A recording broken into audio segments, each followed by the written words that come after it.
to RWA March to Victory 2019. I'm your host, Michael Doc Doherty, joined by the lovely Lola Bradbury. Hey, back at it. And of course, the one, the only, Tony Kincaid. Alright, let's get to what's actually going on, because we're opening the show with the big new setup, Edwin's Lessons with the Professor, Jacob Edwin. Jacob Edwin, he's so full of himself. I honestly feel like I'm already falling asleep in class. What is wrong with both of you? This is a learned man. I can see you wearing the glasses like he is, Goofy. No, listen, it's sunny in here, I'm trying to keep my eyes covered. Shut up. All I gotta say is this, the answer to... Never mind, you gotta talk. God forbid. Well, they're here to listen to him, not you, Doc.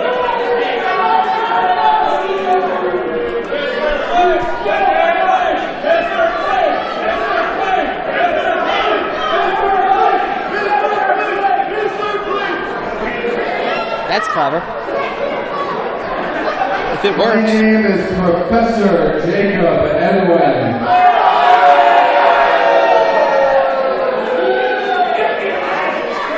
Welcome to the first ever edition of Edwin's Lessons.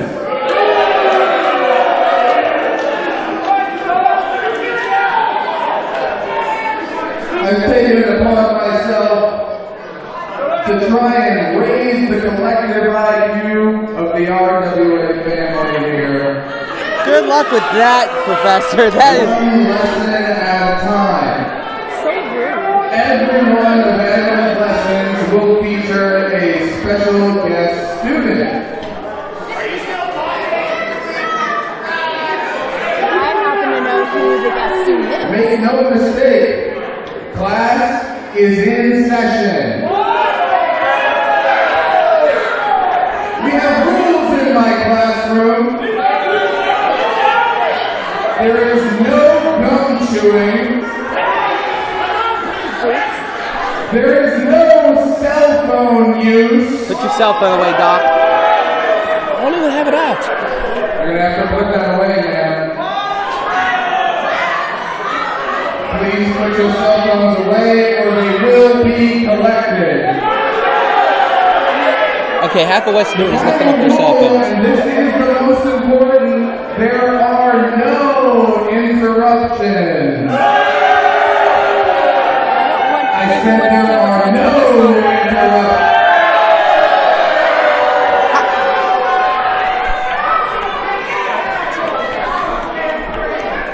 I said there are no... This crowd letting him know the love. RWA, you've taken me for granted.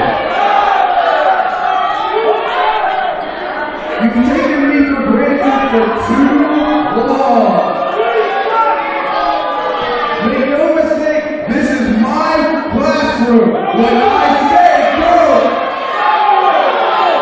this is my sanctity. This is my ring. And you're all mine.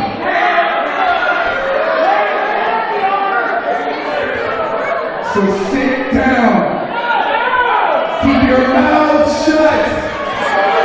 Put your eyes forward.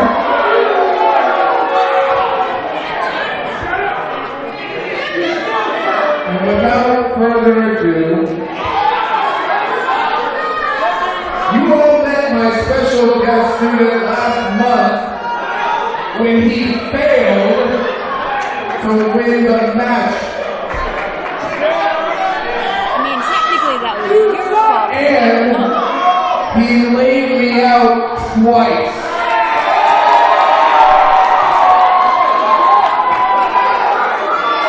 Which I can guarantee was 2 times too many and the last time ever.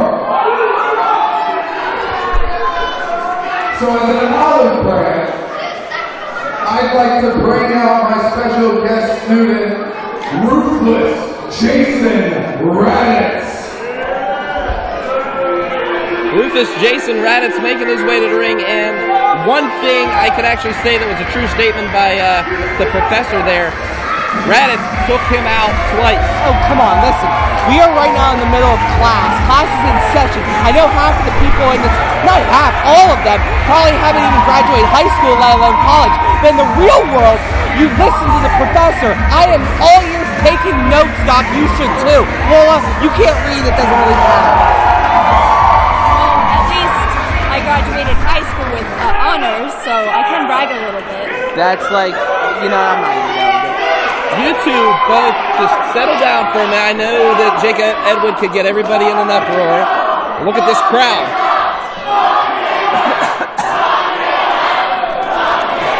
He's going to have to give attention to all of them at this point. Sorry to disappoint you, but there is no violence in my classroom either. Raditz is a beast. Jason, look at you. You're a mountain of muscle. You're all brawn and no brain. Well, he does have a little brain because he has an athletic background. You just failed us. powerlifting. So what do you have to say for yourself? You're practically speechless. You have nothing to say in the face of pressure. I can see you cracking.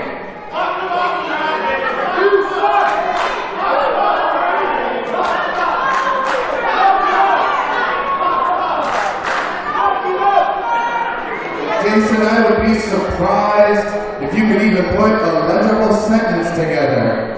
What do you say? That's what I thought. Not a peep. He's practically mute and done. Last month you failed, so today's lesson is pass or fail. I'm going to put up an equation on the board, and I want you to solve in front of everybody. Give me this one moment. Okay, this is insulting. This is insulting to our newcomer, Jason Raditz. This is wrong, and this is just, what? This is an educational experience, Doc. People are made better by learning this way. It's proven science. We're talking about engineers. We're talking about everyone learns this way. For everybody here, and especially for you. I feel like I'm watching something on PBS.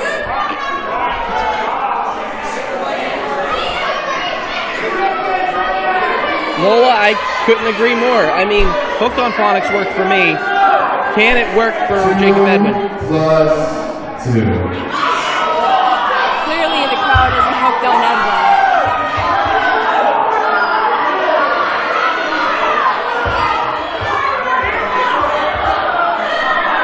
Wait a minute.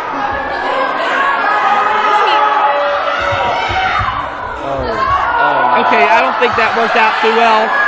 And yeah, Jacob Edwin, class is over officially right now. And Jason Raditz has a hold of him. Oh my goodness, here he goes. Off the run. Oh no, wait. And Edwin's getting out of harm's way. Welcome to the Lion's Den. All right, but is he going to answer the question or not? What is 2+2? He had to fight the professor because he doesn't know the answer to it. Well, why don't you give us the answer? I'm not here to learn. And that was really close. School's out for summer. Wait a minute, there's a ref. Oh, we're going to have ourselves an impromptu match, it looks like. And Edwin and Raditz. No, this class is is now in ridiculous. session This for is Jacob ridiculous. Edwin. This is ridiculous. This is karma. No, but the professor was not prepared for a match tonight. Hey, his wrestling boots are on. He's ready to go. At least don't ruin the scarf. This is a nice scarf. Wait a minute. Oh, no. That's literature. And he's ripping the pages out of a book. Totally remaking Marilyn Manson in the Bible here and just tearing these books right apart here. Good Lord. That's niche. Why is he tearing niche up? And right now was going to be a big boo, but Raditz caught him. And the bell has rung, and we're officially underway here at March to Victory. And Edwin now getting a couple right hooks, and I think they're well deserved here. Completely agree. This this was on Jacob Edwin's own doing. He used Jason Raditz last night. And to be fair, he doesn't really work great with others. Well, Jacob Edwin right now in trouble, and the drop kick, now a vicious suplex from the newcomer, 2 and only a 2 count, says Bro Browning. I'm really still trying to figure out why an impromptu match was called. First of all, Jacob Raditz, just insulting, Jason Raditz, excuse me, assaulted. I'm so frustrated. This is stupid. The assault is about to happen. He just caught him in midair like a sack of potatoes. And Edwin's, smart maneuver. I'll give Jacob Edwin credit's due. Well, what else would he do besides a smart maneuver? A bunch of rule breaking I've seen in his past. Blow it out your... I did speak to Jason Raditz before the show, and he said that he is no one's puppet. He will prove once he beats Jacob Edwin that very statement. And now Edwin in control. That back elbow applied right there in the mid-corner. And now Edwin up, over, and what a maneuver by Edwin. I mean, the man is no stranger to the high-flying game. I'll give him that. And the beauty of that is that it's a high-flying flip-over elbow to the back of the head. You can't really protect the back of your head. It's not the softest part of your cranium, but it's not the strongest, and it connects to your spine. That's paralyzation right there. Like the wise man once said, protect your neck. There you go. You just quoted Ice Cube, you know that, right? Okay, Lola, you amaze me, and you just get a room, guys. Get a room. What a headbutt by Edwin, and Raditz is down. And what I can say is this: Edwin is just taking advantage and keeping the big man down right down on his knees. I mean, he's keeping him down there too, and that's a smart veteran maneuver there by Edwin. Raditz is no stranger to in-ring ability. He has a background in jiu-jitsu, powerlifting, and Greco-Roman. Stop talking about Raditz for a second. Let's look at the maneuver that the professor has locked in, wrenching the neck that he targeted earlier with that back elbow. And I will say, great observation by Tony Kincaid there, and he's right. And wait a minute, though, backfired on him, rattling the chin. Hopefully that's one way to shut him up. But up and over, wraps him up, 1, 2, and only a 2 count again. Jason Raditz doing everything in his power. Reverse neck breaker, and a beauty. That was a gorgeous maneuver. This could be it. Only a 2 count, says Bo Browning. You can absolutely tell this is getting into Jacob Edwin's head. You can see it. The frustration is building. And right now, there we go again to the back of the head with those. Look at those forearms, left and right. Now the elbows. This is the important thing that Edwin's doing, is he's grounding Raditz right now, making sure that the big man cannot get back to his feet, get a solid base, and put an offense in. Keeping him on the ground is the best way for Edwin to win. The thing is, Jason Raditz has one thing on his mind from last month. You know, he was just, I saw the man backstage. He was peed off. He was belittled. And I asked him, I was like, what is on your mind right now? And our first plate of chops served here tonight at March to Victory. Church, that one goes out to you, brother. But back to the match at hand. And man, Jacob Edwin now just stretching, working the back of that neck again, just everything with power. The neck is not supposed to bend that way, like at all. No, it's not. And right now, Jacob Edwin off the ropes. Raditz now off that second rope, flies back, body at him, hits Seguri. And Raditz is still on his feet. I can't believe it. Again, more pressure to that neck. I will give credit where credit's due. Jacob Edwin is doing a great job of keeping Raditz on the mat. But however, once that big man gets up, then I'm not 100% sure about that. We've already seen Raditz get back up and Edwin put him right back on the mat. I think we're learning here that Edwin, it doesn't matter what size you are, Edwin is smart enough to counter your size with intelligent maneuvers. But Edwin wasn't smart enough not to attack Raditz when he had his back turned. He hit him with that pointer, and that thing broke off of Raditz's back. And right now, Jacob Edwin trying to defend his sins, you could say, instead of making up for him. And he's going to go again here. Back was like, but wait, Raditz is starting to get up here. Edwin needs to pay attention to his opponent, not the West Newton crowd here. He needs to stop stalling.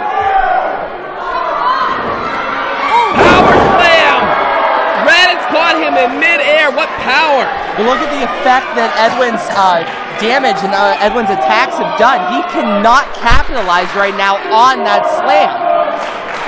I mean, he caught him in midair, Tony. I think he threw Edwin back to the era that book was written. Well, that book, there's still pages of that book written there. Right in the middle of that ring where they were ripped out. And now Rad is starting to come back. 2 rights. And a third. Third time's a charm, but then again, that's what the Buffalo Bills said. And European uppercut. And Rad is starting to gain momentum, starting to gain control. He's at that second rope, though. Edwin thought he had him. He caught him in midair again. Oh, Drops him right on his back. 1, 2, and no. That's impressive. That's an impressive kick out.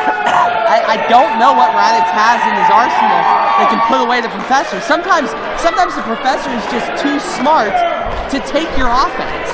I know you don't know anything about that, but you'll understand later. Wow. Did you really just say that? Raditz has him up, though. Oh, wait, pushes him. Look at the agility of Jason Raditz. Unbelievable. Oh, he catches him now. Rolls him up and over. 1, 2. I thought that was going to be a 3 count right there. Oh, caught it with that forearm. Jacob Edwin doesn't know where he's at right now. And he uses the referee as a battering ram. Get out of here. Ooh. Flying knee. Jason Raditz is out on his feet. Are you kidding me? Out. 1, 2, 3. He had his leg on the rope for the pin. What? Did he even see it? Ref didn't see it. Ref didn't see it? Oh, you gotta be kidding me. What a victory. What a victory from the Professor. Are you kidding me? What do you mean that? What a victory. So I guess we're going to have to go back to class again. I guess we're going to have to go back to class and I guess break this over here in RWA March the Victory. The Professor, Jacob Edwin, victorious again. And all I got to say is I feel for this newcomer, man. Jason Raditz gave it all he could, but it just wasn't enough. I think he put a valiant effort through it. We might not be done yet, guys. Are you kidding me? This should be over. This should be done. Exposed knee. We got an exposed knee. Are you kidding me? Edwin, grow up. Power slam. And Jason Raditz was ready then. Suspend him! Suspend Jason Raditz! Suspend him! Fool me once, shame on you. Fool me twice, good night, Jacob Edwin. The crowd wants it one more time, and Jason Raditz is going to give it to him one more time. This is disgusting. Expulsion! Expulsion from RWA. Forget this. This is disgusting. Calm down there, Feeney. Wow. And Jason Raditz not victorious, but pretty much making a name for himself here at RWA. Okay, as Lola raises to her feet. Oh no.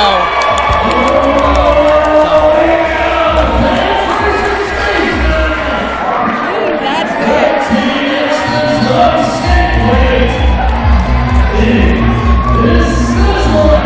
Oh my God. That's great. Lola. Lola, what are you doing? No, I don't want that again. Please. And there he goes. He's going to cream the audience. Lola, what are you doing? You want some cream? Not really. No, I mean, I don't get me wrong. I like Stan. He's a nice guy. But you know that poor pink tie of mine got ruined. Tony, are you okay over here? I hate this guy. Like, there are very few people in RWA that I severely dislike. Stan Styles, Cream Boy over here, just drives me insane. You know you want some cream. I don't want any of his cream. I don't want any of his cream near my mouth. I don't want any of his cream near my chest. I don't want any of his cream anywhere. You realize what you... Shut up! Okay, so as Tony Kincaid comes down from whatever he experienced as a youth, we're going to get back to Stan Styles here, and Lola's quite a fan of him. I'm just scared of him. and that shake weight. And man. Hey Tony, how many shake weight reps can you do? Are you used to it with your hands or? Shut the hell up. Okay, first of all, both of you calm down for a minute. The shake weight thing I've tried, and it really does hurt your wrist. No, you need a little bit more practice stuff. I don't know, maybe. I don't know. He wants me to buy one, but I keep telling him no. It gives you carpal tunnel. There are a lot of things out there that give you carpal tunnel, though. But one thing is for certain, this man that is coming to the ring does not bring carpal tunnel. This man right here, an American hero, a man by the name of Dennis Gregory. I feel so bad for Stan Styles right now.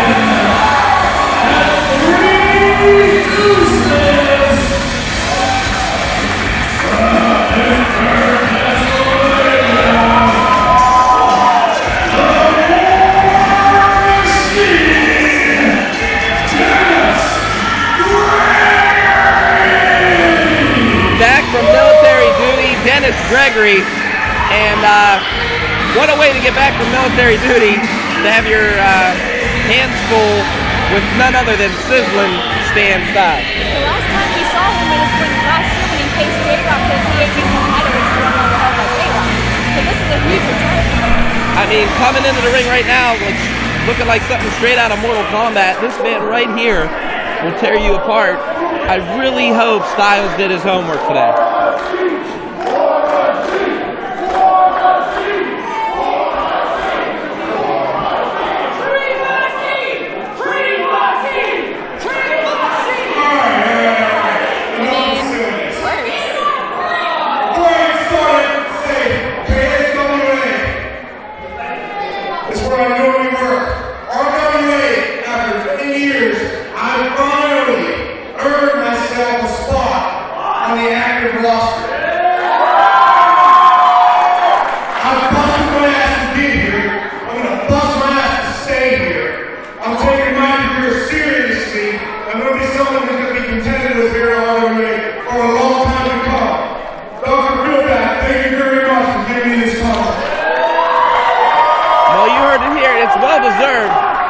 Especially someone like War Machine Dennis Gregory deserves that contract. But tonight he's definitely earning his keep, you could say, with Stan Styles. And this is kind of an interesting clash of styles where we have War Machine, who is a serious, military veteran, very tough, very rough, very rumble, and then you have Stan Styles, who's the walking epitome of a jerk-off joke. Well, the fact of the matter is this. You have two competitors in that ring. Two of them that are pretty much RWA family, and right now the Shakeway superstar getting the crowd riled up here. And the thing is, to give Stan credit, he is a pioneer with intergender wrestling. Not to mention, he did beat Ron Hunt. That is true. You are right. I'm not giving him the credit he deserves. You are correct. I mean, that still, was the Shakeway is still weird. Hell has frozen. I mean, look at the pants there he has on now with the wait.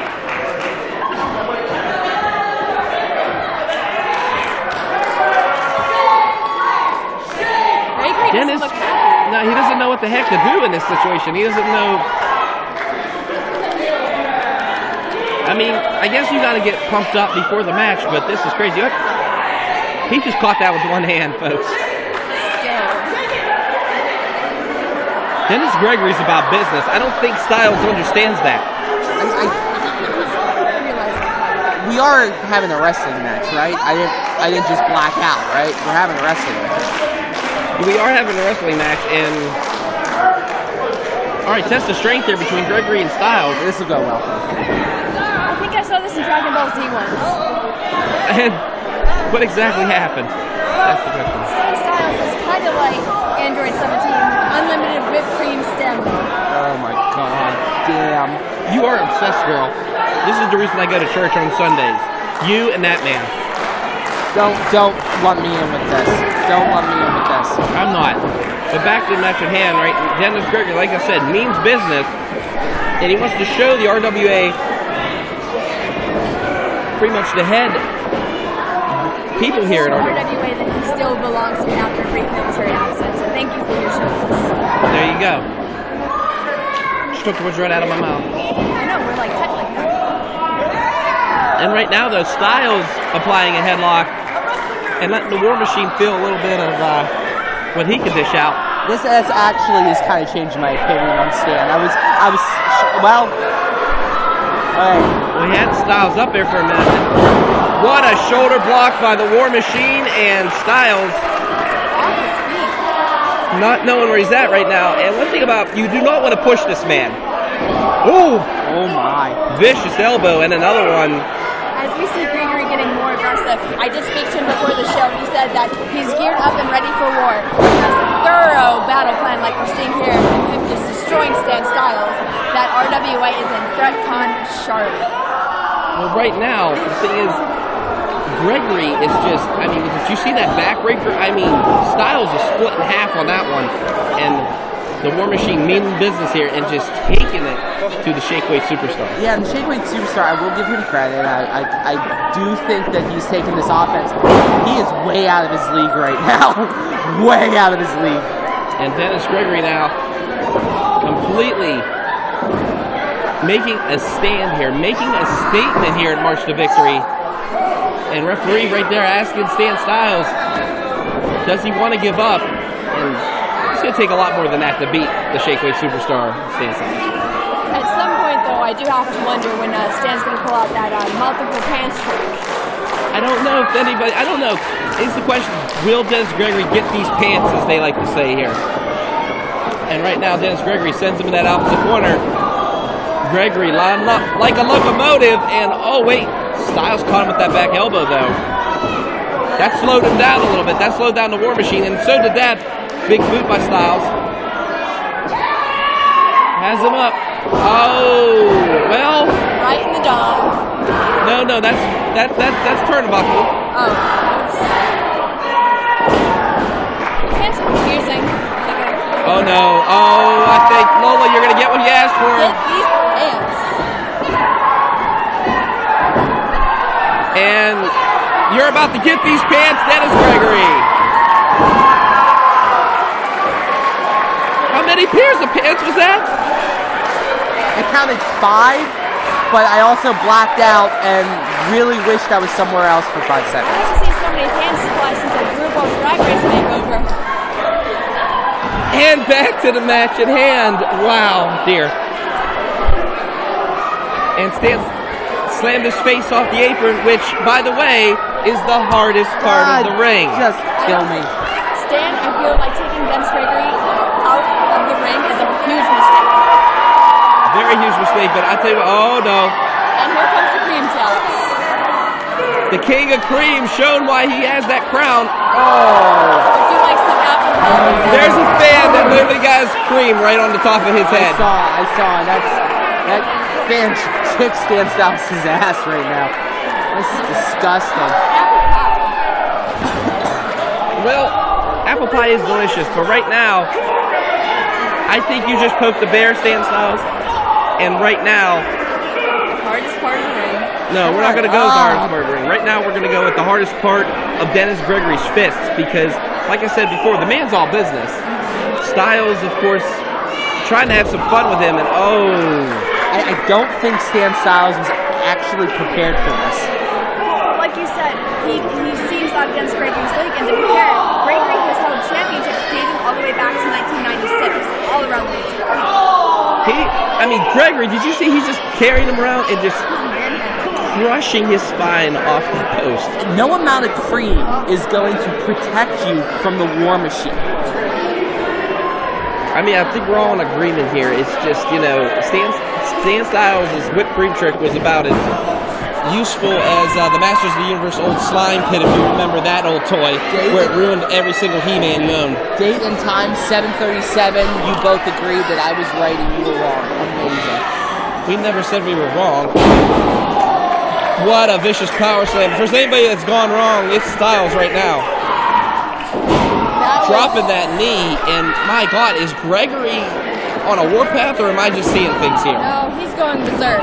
And the way Stan just kind of flipped the bird, I don't think that helped matters. I mean, he wants to earn his keep here, but my God. at some point it's best for Stan in his career to just give up because this isn't even a wrestling match anymore. It's an all-out brawl. Dennis Gregory is absolutely head and shoulders above Stan. Not just in height, but in skill right now. This is rough to watch. I mean, Styles, I hope he's okay. I mean, he has a huge event coming up May 4th in New Jersey.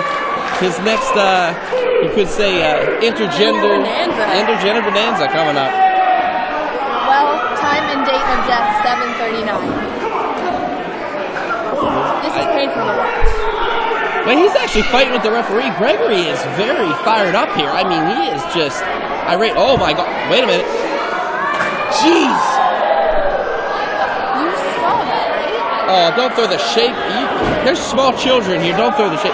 Oh God. Oh my. R.I.P. Shake weight. He's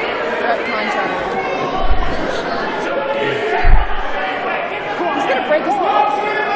He's trying to hurt him. Dennis Gregory is trying to. Oh my! He's out.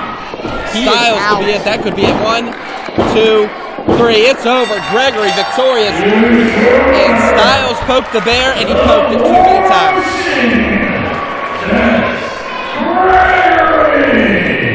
Welcome back to RWA, Dennis Gregory. Welcome back, you mean, to RWA Dennis Gregory. And the thing is, what I can't believe is Gregory lost it. I mean,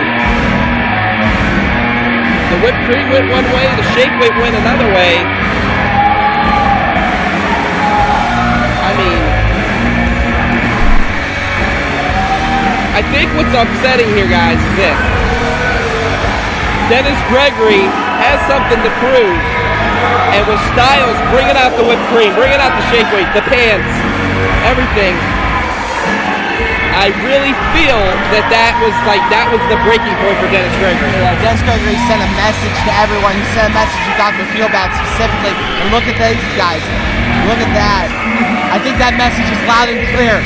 Don't make me a joke. I'm the War Machine, and I have a warpath that I'm going to put through RWA. Warpath is set in Nick Miro. Oh, here we go, that damn megaphone. Like music to my ears, Nick Miro is back.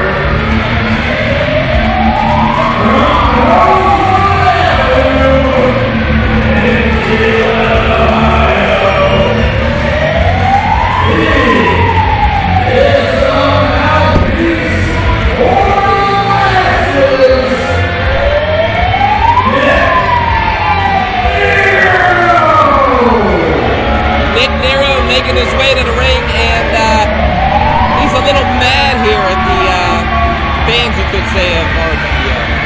Nick Nero said before that RWA has dropped the ball on him. The last time we've seen him, he was back last August. Nick Nero, you're saying he's dropped the ball, but he feels like he has no respect here at RWA. And the only way he's going to get that respect is if he gets this title off of this man making his way to the ring right now. That's right, the One Cool Cat himself, your pretty much current RWA Cruiserweight champ.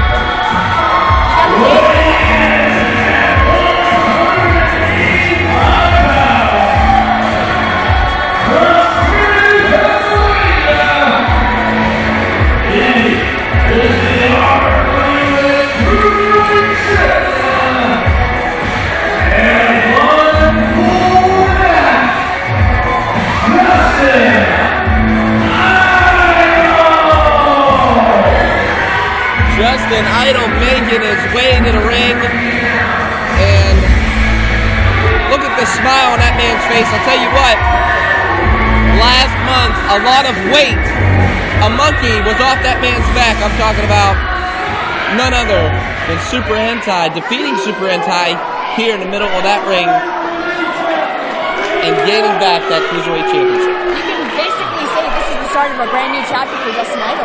Yeah, and this chapter could be a short one if Nick Nero is successful tonight.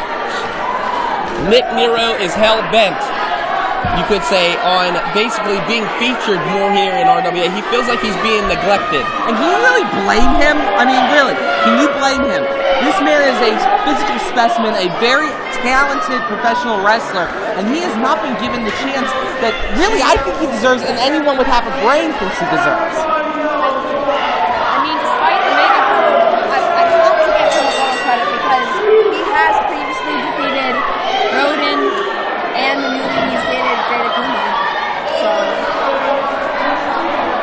I mean, that is RWA heavyweight champion, Great Akuma. Remember that. Oh, Jesus. We're not going to get started on that. Yeah, that's scumbag. Anyways, we're going to tarnish the match with that talk right now. We're going to talk about Nero and Idol for the RWA Cruiserweight Championship, and let's get it on, folks. And Nick Nero now squeezing the head of the champion. I do have to bring up a point to both of you. Justin Idol has 21 years experience in the ring. Nick Nero only 9 in comparison. Yeah, but Nick Nero wrestles like a 30-year veteran. I've seen him in action, and flying back elbow by the champ, and Idol trying to gain some control here. And I will say this. Yes, the year experience Idol has, but there is a reach advantage that Nero has. There is a height advantage that Nero has. Can you really just try the what is that trick? It almost worked, but right now, back and forth they go. He's still looking. Nick Nero thought he had him. Uh-oh. He's still looking. He's still looking. He's still looking.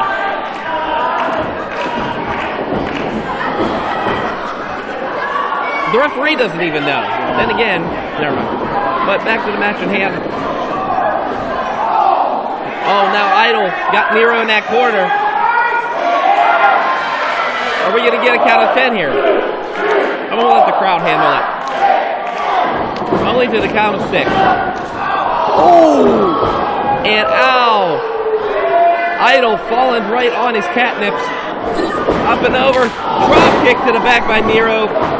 Well executed by Nick Nero. That was an impressive drop kick, and it goes back to what his length is, his strength is. You might have...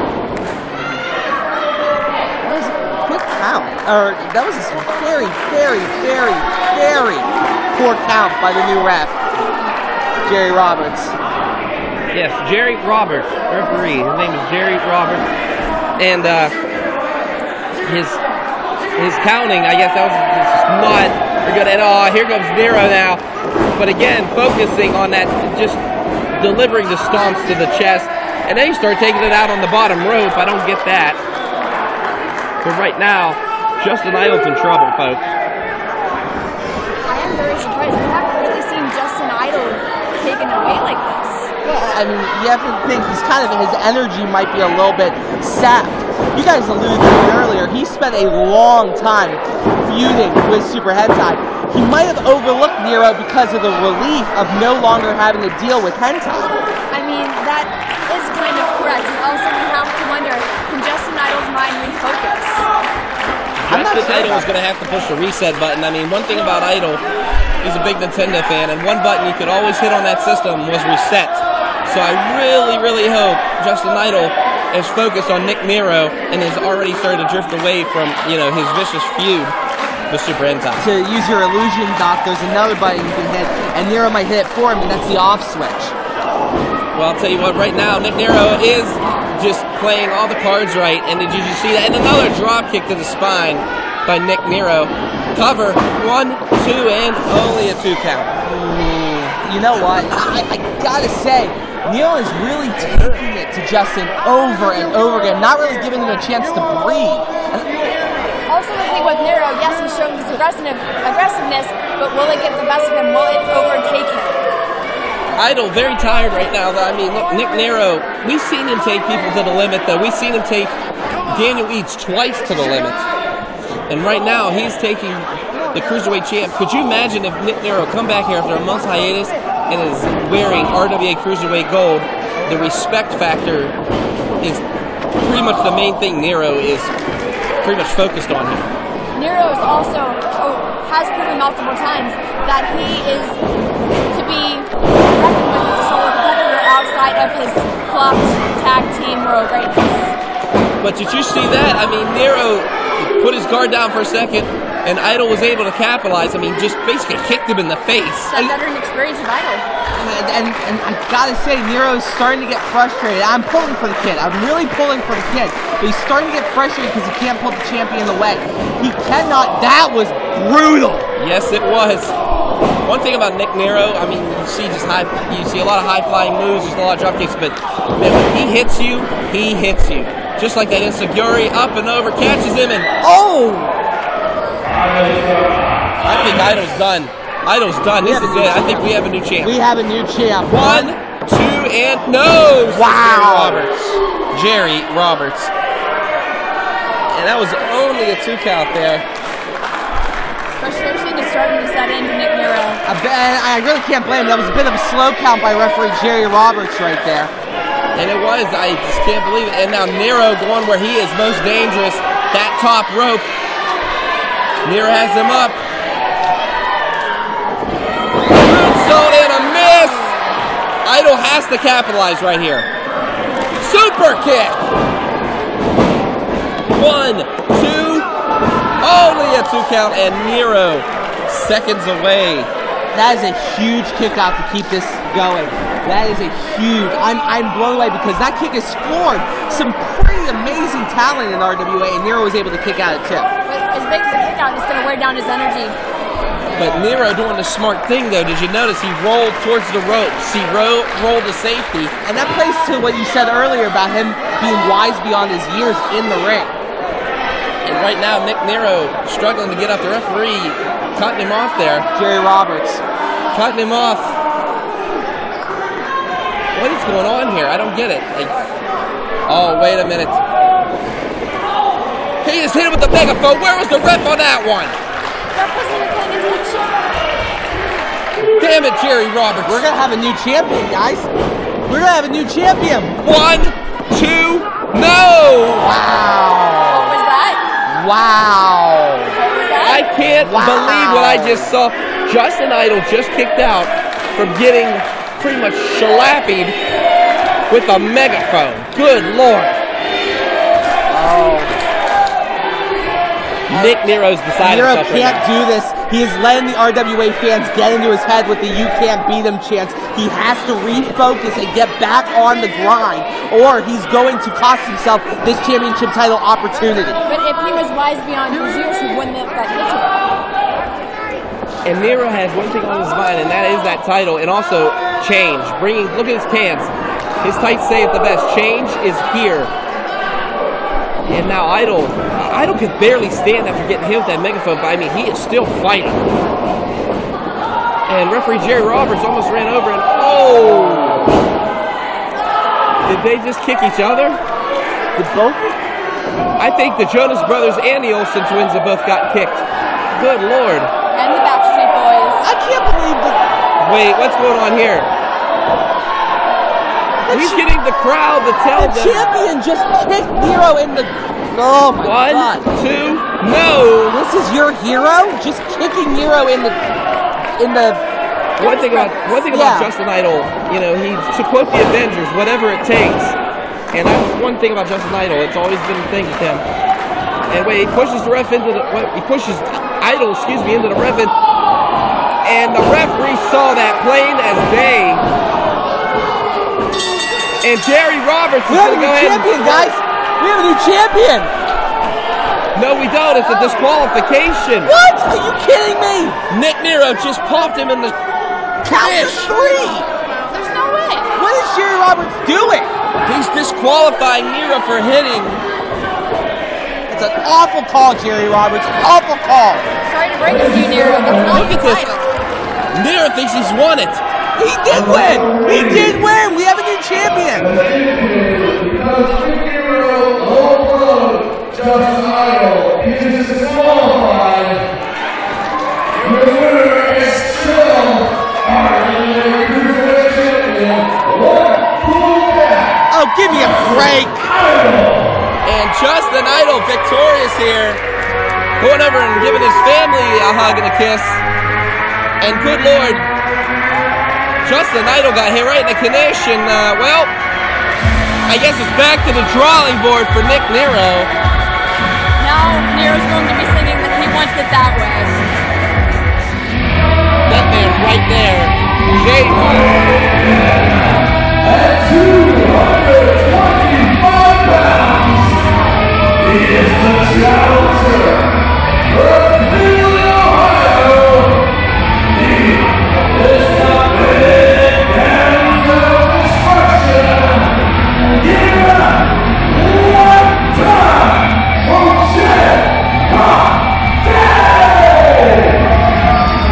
J-Rock making his way to the ring right now. J-Rock has to be on a mission after that last one. J-Rock is dead set on getting his hands on Shotgun Tony Gunn, and it's about damn time. Why is it about damn time? Because the new regional champion Tony Gunn won fair and square last month? Fair and square. Yeah, fair and square. Do you need Jacob back out here to show you the definition of fair and square? No, that's ridiculous. I'm telling you, the champion is no longer in the ring right now. The champion is coming out. Let's look at the new champion, Shotgun Tony Gunn. Of course you're going to say that. Wipe that grill off. his opponent. And his opponent, that's right, Shotgun Tony Gunn. What can I say about this man? Impressive resume.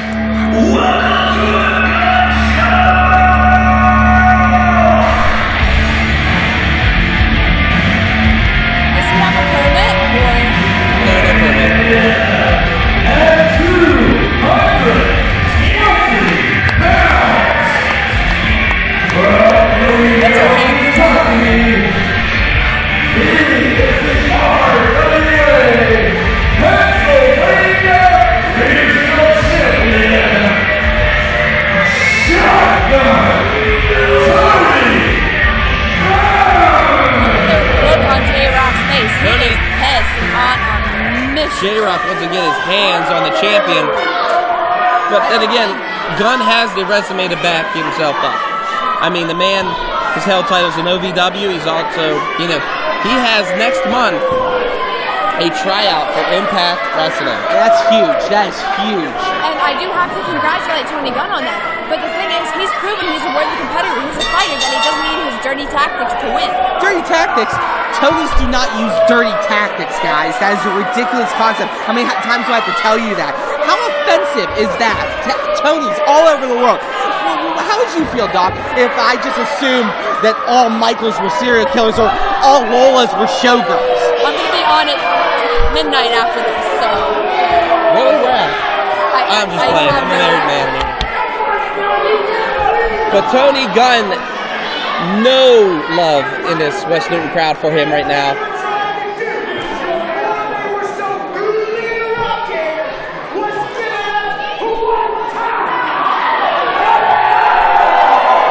That's right, J-Rock showing Tony Gunn how it's done here in West Newton.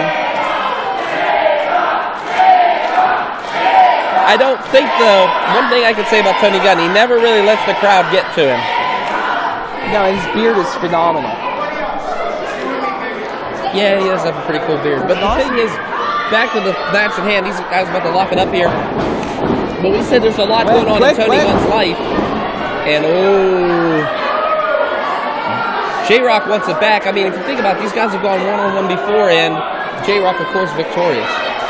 Absolutely, and they're so familiar with each other at this point, it has to be who can get the upper hand first.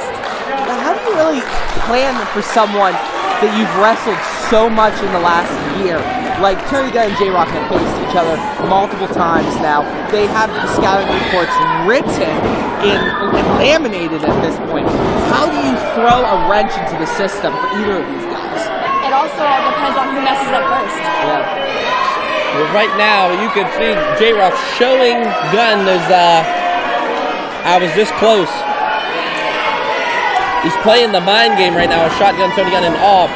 Tony Gunn thought he was going to catch him with one, but J-Rock a little too smart for that. If I were J-Rock, I would not be showing off right now.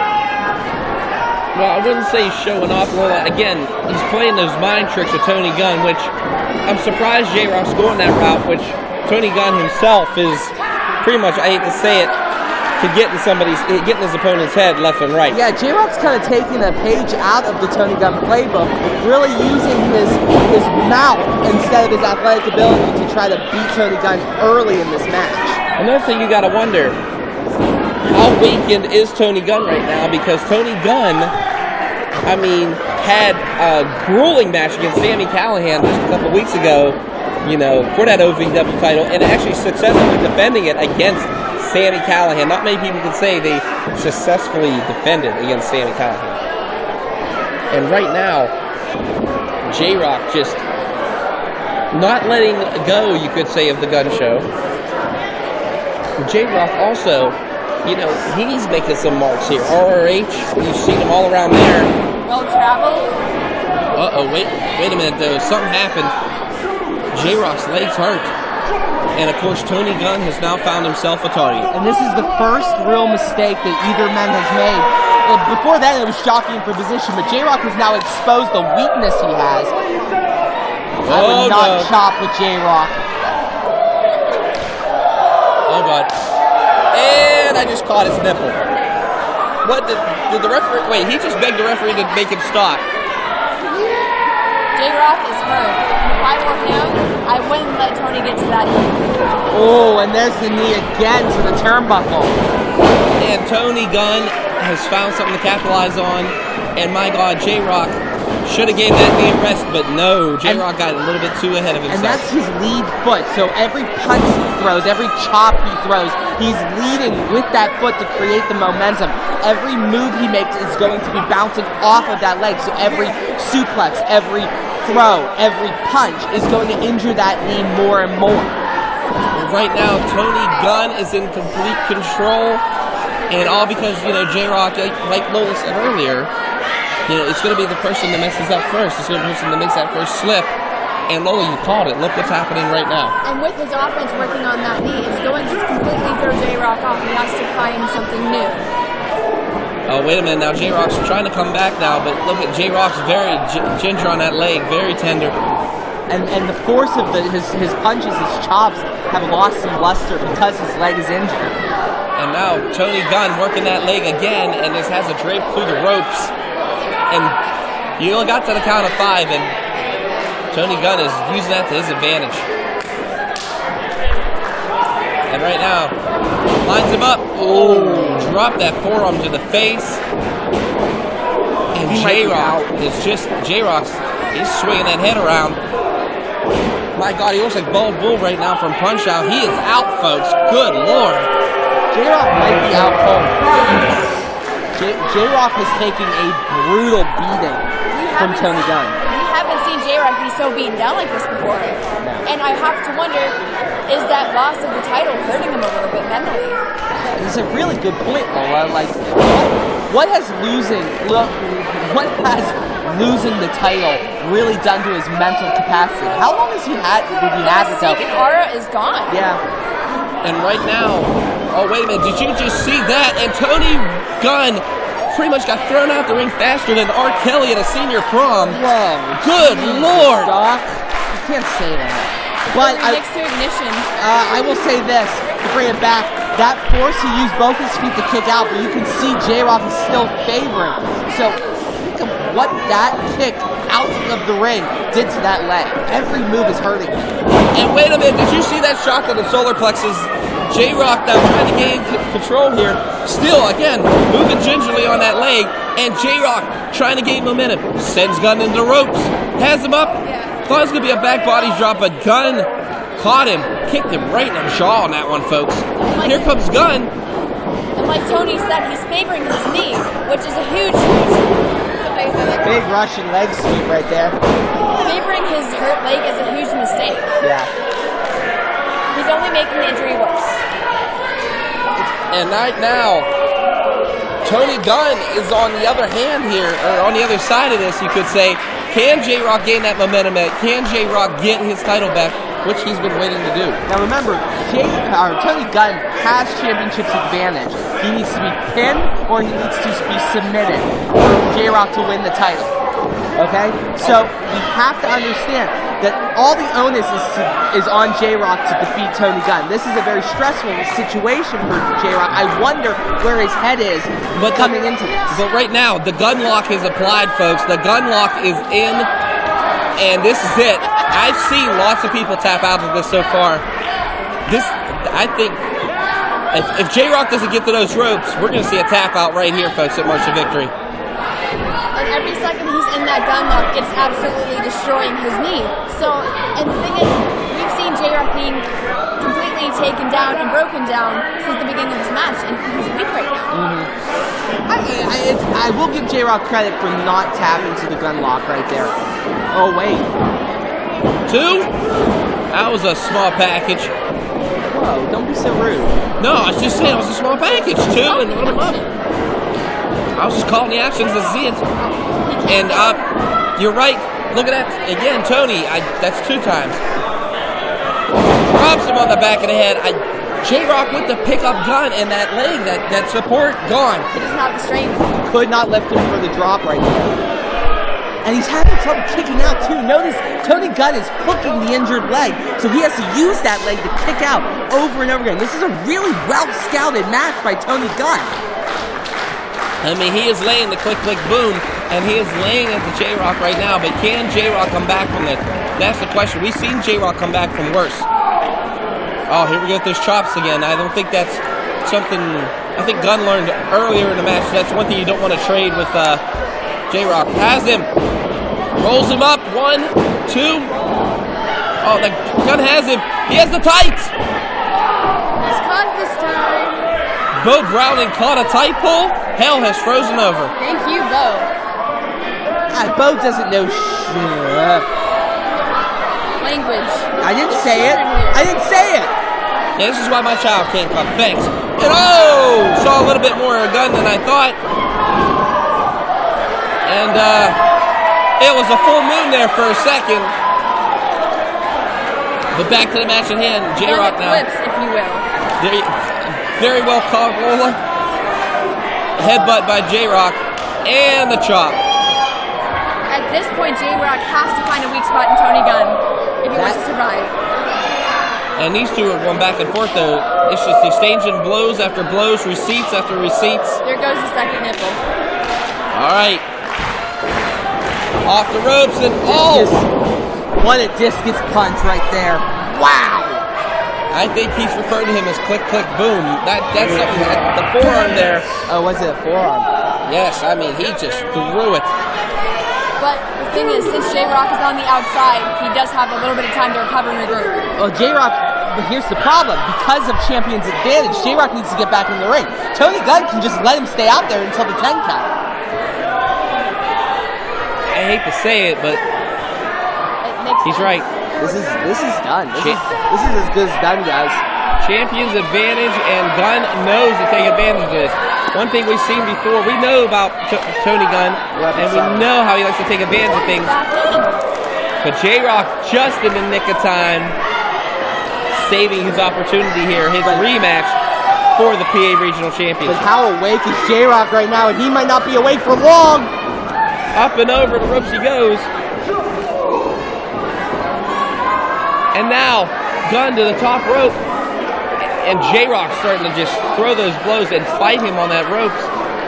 Oh boy. I wouldn't be climbing the ropes if I were him. I would be using my arms and elbows as offense. Well, did you see he tried to climb up those ropes, and if he hits him hard enough, he might fly right up over that post. He's out of nipples to fly into the crowd, guys. You have a point there. And right now, again, that leg giving out. But J-Rock not letting up a bit here. Are we going to see what I think? Can he pull it off? Losing the strength in that knee. Oh my. I don't know. This could go either way. This could go Eddie. He has it. Rolls him up. 2, 3. Who? New champ! New champ! J-Rock won it. J-Rock won it. J-Rock won it. Right? Oh my. It looked like it. J-Rock handed, J-Rock had him locked up. What's going on? And Hey! That's... Pennsylvania Regional Champion, Shotgun Tony Gunn. Not so fast, Lola and Doc. The champ is still in the Tony spot. No, there's no way. I saw that. I saw his shoulders on the mat. Clearly, he rolled through the superplex to pin J-Rock. A beautiful reversal despite the damage created. That is a veteran maneuver by Tony Gunn, and he is still the champ.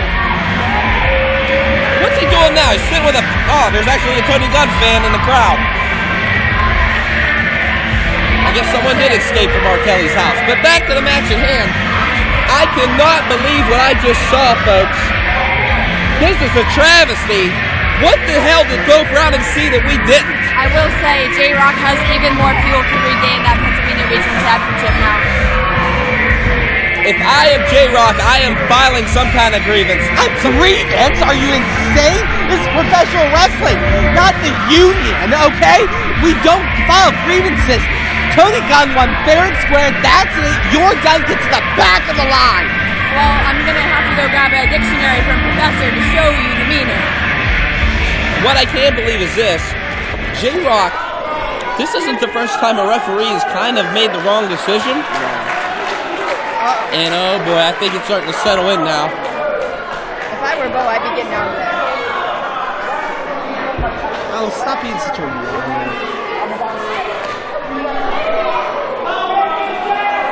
Did he just push the ref? You're not allowed to do that. J-Rock is being an absolute child. He lost fair and square. Calm down.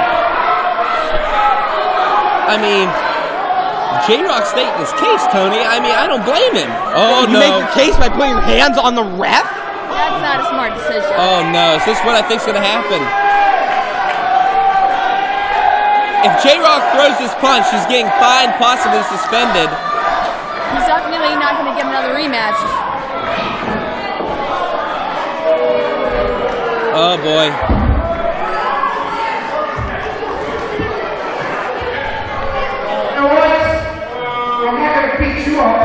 I'm going to treat you with about as much respect as you treat me.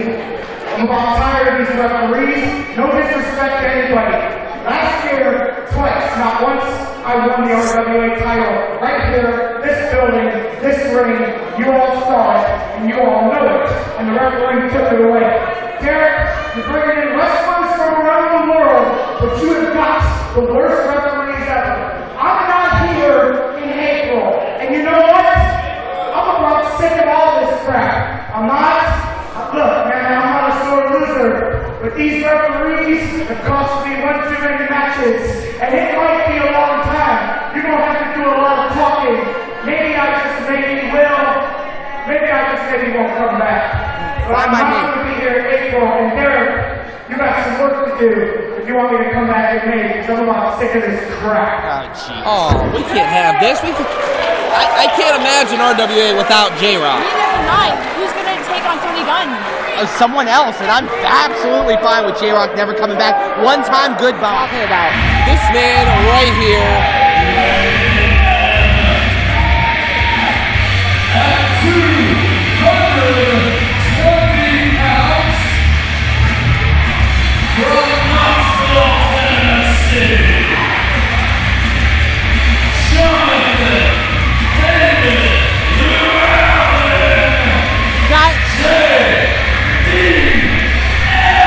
guys, I'm super excited to see JDL finally in an RWA ring. He was here last month. Yeah, he was here last month. No, he wasn't. I talked to him earlier today. He said he's really excited to start in RWA. But I've seen this man's body of work. He is a phenomenon. He is the Southern champion. Where's his belt? To Gory last month. Thank you. He lost to Gory last month. What? Guys, I was here last month. I would have No remembered. belt, he's no. I would have remembered that. I would have remembered that. I mean, you need to check your memory. So. No, I don't need to check my memory. I was right here. I remember it. I watched a bunch of matches. It was really good. I talked circles around both of you. I remember last month. You're so worked up. Calm down. Okay, both of you need to chill out, but the thing is, Lola's right. Oh, great. Now he's going to speak. He's also very wet.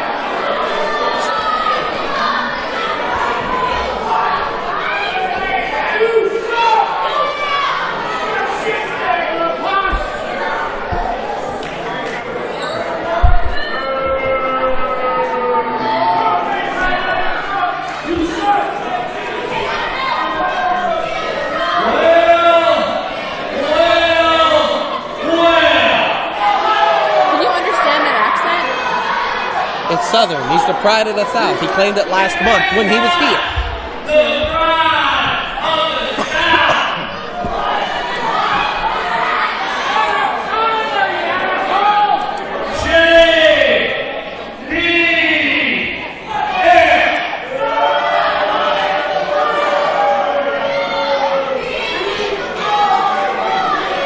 I wonder if those 3 letters are on his belt.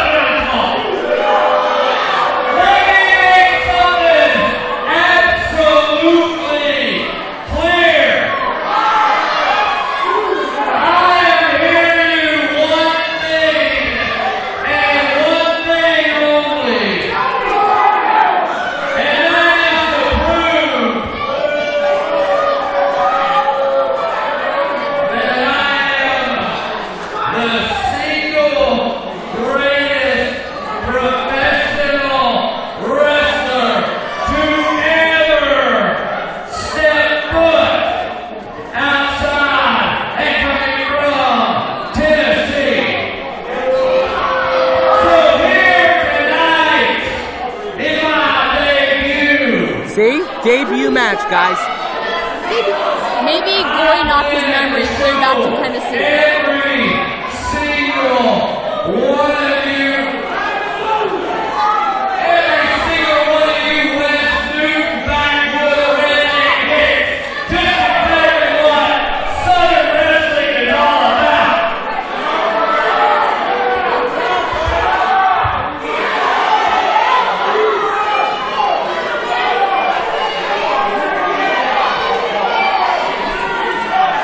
Let me make something absolutely clear to every one of those boys in the back and every one of you people out here. Let me make it clear. Let me make it known. For the love of God, someone interrupt him, please. I know, I swear. There is no one Is he pointing back at me? there. Oh. And when I say no one, there is absolutely nobody back there that's going to come out here and outshine and outshow and outperform the pride of the South. Jay. Thank God. Rude? I mean, the man's already been here a month and he thinks he owns the place. It's his debut match, guys. Soak in the music. Soak in the music. That's what I'm saying. He said he's the greatest wrestler in the South. Little does he know, that's right, our longest reigning RWA heavyweight champion is from the South. And I'm talking about the one, the only, the bad boy himself. Shane Andrews. And Shane, one thing about Shane does not like someone that talks. And JDL still has the damn microphone. What are up with those shorts? I don't know, they look like a picnic blanket.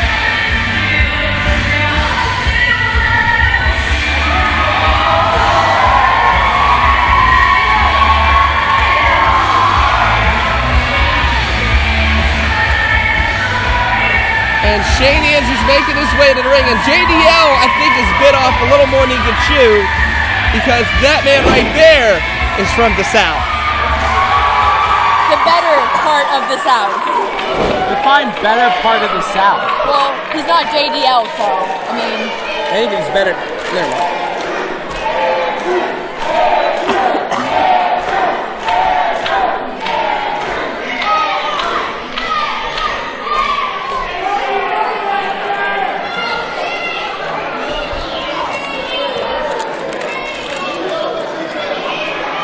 bit of a dispute in the ring here.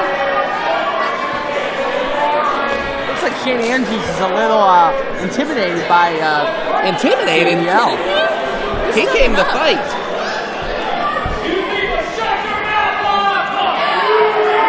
Best advice this crowd could ever He get. meant you to stop talking.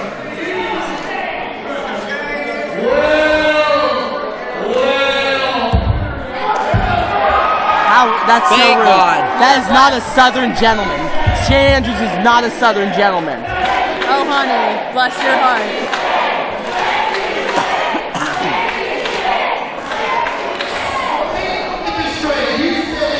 You're the best to ever come out of Tennessee. Bitch, I'm from Tennessee, and I'm 10 times better than you. So let me get you started on you.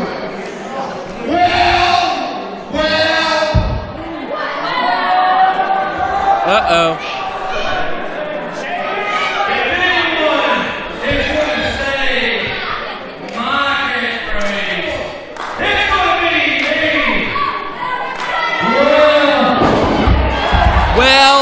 Well, and the match has started, and Shane Andrews showing the so-called pride of the South during his so-called debut match.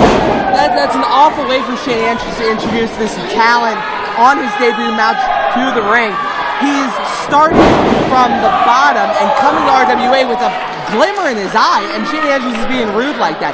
Give the kid some work, some 50 minutes. Speaking of glimmer in his eye, Shane Andrews knocks him out any harder, he's going to see the lights in Nashville. And right now, did you guys just see that? Up and over and taking out JDL. Welcome to RWA, kid. Oh, wait a minute. He was here last... Never mind. Maybe Rory can, like, introduce himself again. That would be kind of funny, wouldn't it? Oh, wait a minute. There's that judo background, that martial arts background, trained by Mr. Fuji himself, Shane Andrews. And he is taking JDL to school here, you could say. So the Southern, he claims he's the Southern champion. Where's his belt? Maybe he left it at home. Maybe it's like cardboard over like a WWE title. Yeah, you got a point there. Who cares about that belt? But That's a ridiculous statement. It's a ridiculous statement. This So man wears is tights, so I mean it fits. He is the Southern champion in his debut match. Will you please show him some respect? He lost last month. He was here. How do you not remember Shane this? Andrews going up top. And JDL using the referee and using him as basically a battering ram and knocking Shane Andrews off that top rope. I mean, he took a header. Good Lord, I hope he's okay. Be more objective, Doc. I'm just saying, JDL come out here insulting our fans, insulting everybody.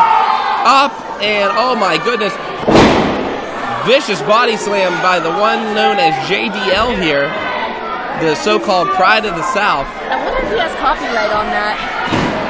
I don't know. But wait a minute, if he uses this, there ain't going to be no more pride because he's going to be disqualified. This is a heck of a way to make a statement in your debut match, is to knock out Shane Andrews. I actually like the play. In your supposed debut match when you lost last month. It's not cheating, it's intelligence. He's saying to the RWA roster, pay attention to me, I will knock you out come hell or high water. Well, last month he was knocked out. Why do you keep talking about last month? This is his debut match, guys. Well, big knee lift by JDL. And did you watch Shane Andrews flip on that one? I mean, he caught him pretty good. And now JDL only a one count. I mean, that's pretty much how JDL knows how to count, because obviously he can't count to two, because this is his second damn match. And right now, oh, wait a minute now. Did you see the bad boy starting to punch him in the ribs there, trying to get him free, and has him up. Oh, he has him up here for a while. Gonna make the blood rush to his head. Tick-tock. Where he stops, no one knows. What power. Man, that was impressive. I'll give JD credit. He had Shane Andrews up there for a good, I'd say, 30 to 40 seconds. All the blood rushed to Shane Andrews' head. It's kind of matched the canvas right there. It was bright red. Now he's trying to teach the ref how to count. Oh! And the bad boy showing JDL. But that did not affect JDL that much, because he is just delivering those rights, and Andrews is down. The bad boy in a little bit of trouble here. Only a 1 count again, and JDL's going to have to do a lot more than this. Oh, wait a minute here. Oh, exchanging chops here. Another thing you don't want to get into with Shane Andrews.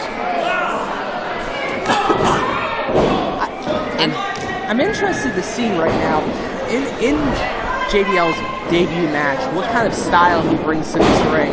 What kind of style he brings against Shane Andrews. You know, they're both Southern gentlemen, sort of, kind of. JDL is definitely a Southern gentleman. So what style do they bring? I'm ignoring you, Laura, to this ring. So far, except for that, JDL has really impressed me. I mean, to be fair, Shane Andrews can hit harder than JDL, and clearly that's being shown. I don't know how you would think that. I don't know what kind of measurement you've taken to measure that, but it's a whole system. You'll learn it someday. I mean, look at both of these guys are delivering some goods. I mean, JDL has an extensive background. We learned that last month. And now... What did we learn last month? That he was here, but continue to the match. And now JDL, thank you, Lola. JDL, right now, taking it to Shane Andrews, and hopefully he's done his homework. Hopefully he watched that triple threat where Shane Andrews got screwed by Tony Gunn, just like, of course, J-Rock got screwed. That is an interesting point you just made. So JDL has tape on Shane Andrews, but I don't know if Shane Andrews has any tape on JDL since this is his debut match. But if he's the entire champion of the South, there should be some video proof, right? Right, but not in RWA's library because this is his debut match. Wow. I remember him from last month. I was in front of him. He said, "Get out of my way, fatso." So yes, he... Just because you dream the truth doesn't mean he was here last month, Doc. I don't know what you're on, but look at this. Trying to pin Shane Andrews. Only 2 count. That was only a 2 count right, and I tell you, JDL is starting to get frustrated. He's pulling everything he can out of his arsenal. And did you see that? He just laid on him again. JDL is going to need the power and the strength of the Colonel Sanders. And off the right, and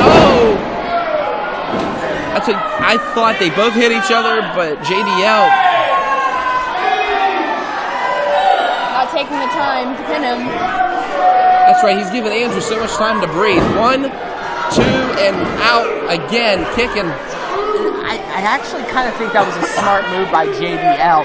Kind of taking the time to let the pain set into Shane Andrews from that lariat. But he had the clear pin instead of gloating and spelling his name out. He should have made the pin. Game theory, Lola. It's a long-term game. Just like the game he's playing right now, saying that this is his debut. Oh, no. I wouldn't want to do Am I that. the only smart person in this entire auditorium? No, actually, right now, you didn't slap Shane Andrews, so you are one up on JDL, because JDL has just awakened something. He's awakened pretty much the dragon when it comes to Shane Andrews, and these two back and forth. Oh, and JDL caught him with the forearm. And again, taking that momentum away. I'll give the guy credit where credit's due. He's been taking the momentum away when Andrews, you think, has it. But wait a minute, sends him.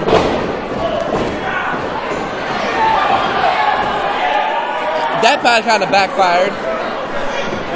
He forgot it. He had that set up that chair for those, that rule-breaking.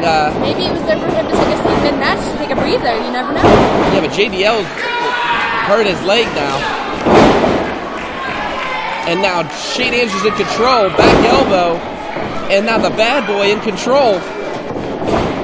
JDL off the ropes. Leg lariat and a beauty. JDL is in some serious trouble right now. He is, and he is. Oh, wait a minute, though. He's behind that chair. Andrews has him up, and JDL moved out, and there it went head first into the chair with Shane Andrews. He's going to win his debut match. This is beautiful. 1, 2, and what? I love hearing you get shut up. You want to say that again? Boy, that felt good. What the hell? I felt it too. Did you? See it? I mean, I told you to get used to it. How did Shane Andrews kick out of that? Because he's Shane Andrews. He's the bad. He's 2-time RWA Heavyweight Champion. And he's the longest reigning RWA Heavyweight Champion in RWA history. Thank you. Just thought I'd point that out. Lesson over. But JDL cannot believe what just happened. His own trick, and he couldn't get a 3 count out of it. Oh, how's your back of your head, JDL? My God, what a kick. 1, 2, no. Big kick out. Will JDL's arrogance, that's what I want to know. Is that going to take over again? Is that going to cost him to lose the match like it did last month? JDL has massive arrogance, but I will give a little bit of credit. He has gone toe for toe, hit for hit with Shane Andrews, but Shane Andrews clearly has the one up on JDL right now. You know what? I'll agree with part of that, Lola. He has shown the tenacity, especially for his debut match, guys. I don't know how you're remembering this poorly. Small package. 2. Andrews barely kicked out of that. Super kick. JD's out. 1, 2, 3. Andrews wins it! And JDL is 0-2 here in RWA.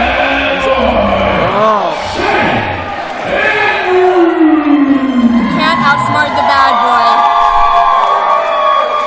And the pride of the South, how you doing? Soak in the music, Tony. How does it feel? No, shut up. Listen, I think JDL has a beautiful future in RWA. This is a hiccup. It's okay. It happens. Everyone has to lose a match once in a while. It's okay. He'll come back strong for match number 2, I'm sure. I have one thing to say to you. 0-2. Well, technically it's 3, but 0-2 for JDL. He is 0-2 here, and JDL beside himself.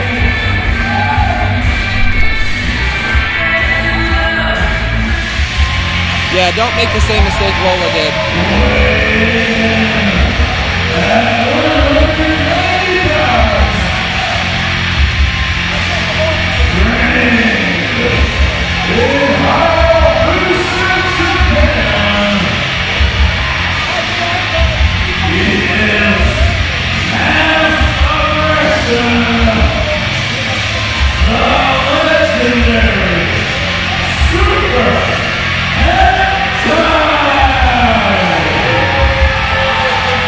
Super Hentai making his way to the ring, and guys, last month I saw something I thought I'd never see.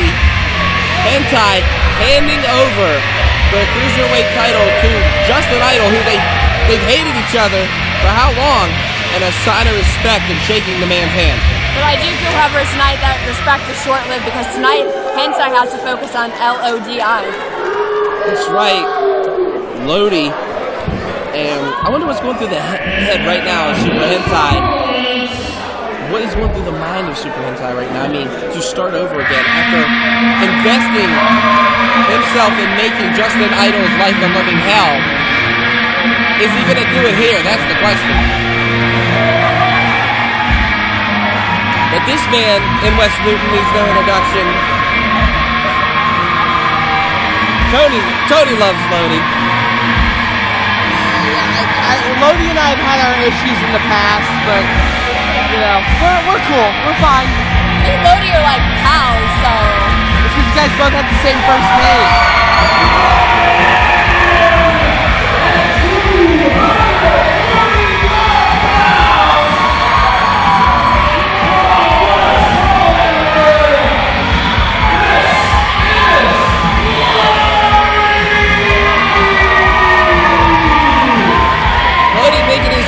To the ring, and of course, one thing about Lodi, it's always a party when he comes out here. I feel bad for Lodi. He worked on those signs for probably hours and hours this afternoon.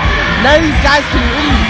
They don't know what they said. Will you stop? I will say, however, when Lodi posted that message to social media, he did not directly focus on Super Hentai. He focused on getting the RWA Heavyweight Championship, so hopefully Lodi's not going to overlook Super Hentai. And don't you think that would have pissed Hentai off just a little bit to be overlooked by Lodi? That is very true. You know, Super Hentai just went through hell against Justin Idol. He's finally moved past that. He wants to get to the heavyweight title just as much as Lodi does. He wants gold just as much as Lodi does, and Lodi's overlooking him. I think it's a slap in the face to the veteran Super Hentai, and I expect some ruthless, masked aggression tonight by Super Hentai. the thing is, Lodi's been down this road before. Lodi has actually held that RWA gold. So, one thing about Hentai's never held the RWA Heavyweight Championship. But I think, honestly, with Lodi holding the Heavyweight Championship before, and like you said, Super Hentai's never held that title, but they both have a championship mentality. They both have what it takes. I think that's exactly right. Both of them are champions. I just think Hentai has a little bit of advantage in this matchup because Lodi's already looking ahead, not at the opponent in front of him. And if Lodi gets defeated, that dream that he has will be dashed so quickly, it'll be ridiculous. And he just sat on somebody's lap. Man, that woman popped a heel. Now he's going to the back to take a shower because that's disgusting. Oh, shut up. He has a sign. I think you're just mad because you never had a sign made about you from Lodi. I mean, I saw mine was pretty cool, so... Oh, you got one too? This would be cool. I don't need it. Look at the jealousy, I can see it. See it on your face. But if I were Lodi, I wouldn't be turning my back on Super Hentai. I wouldn't have a Super Hentai rolling out the ring. The question is, has Super Hentai actually gained respect for his competitors? I mean, we saw that last week. Can the Tiger change his stripes? That's what I want to know. Does Super Hentai have that respect factor for a veteran like Lodi? How insulting is this? How insulting is this? Lodi is completely ignoring Super Hentai to play up to these fans. I had this problem when he was last here. He plays up to the fans and he doesn't focus on the matchup at hand. Last time I checked, he was very focused and he whooped Ryan Edmonds' ass all over this building. Oh, shut up, both of you. I'm just saying, Edmonds had it coming.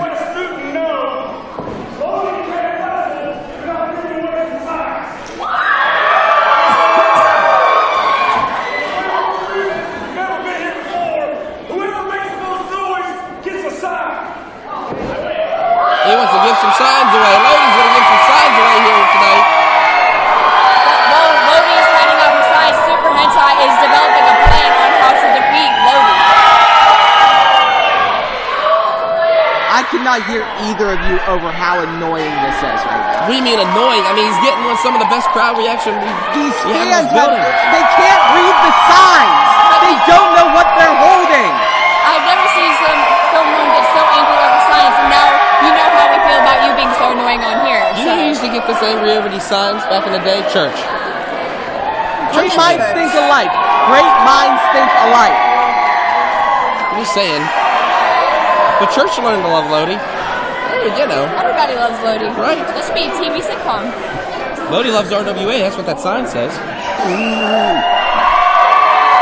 Are you okay with that, Mr. Groucho? I just want this match to start. We're here for wrestling, not The Price is Right. It's not.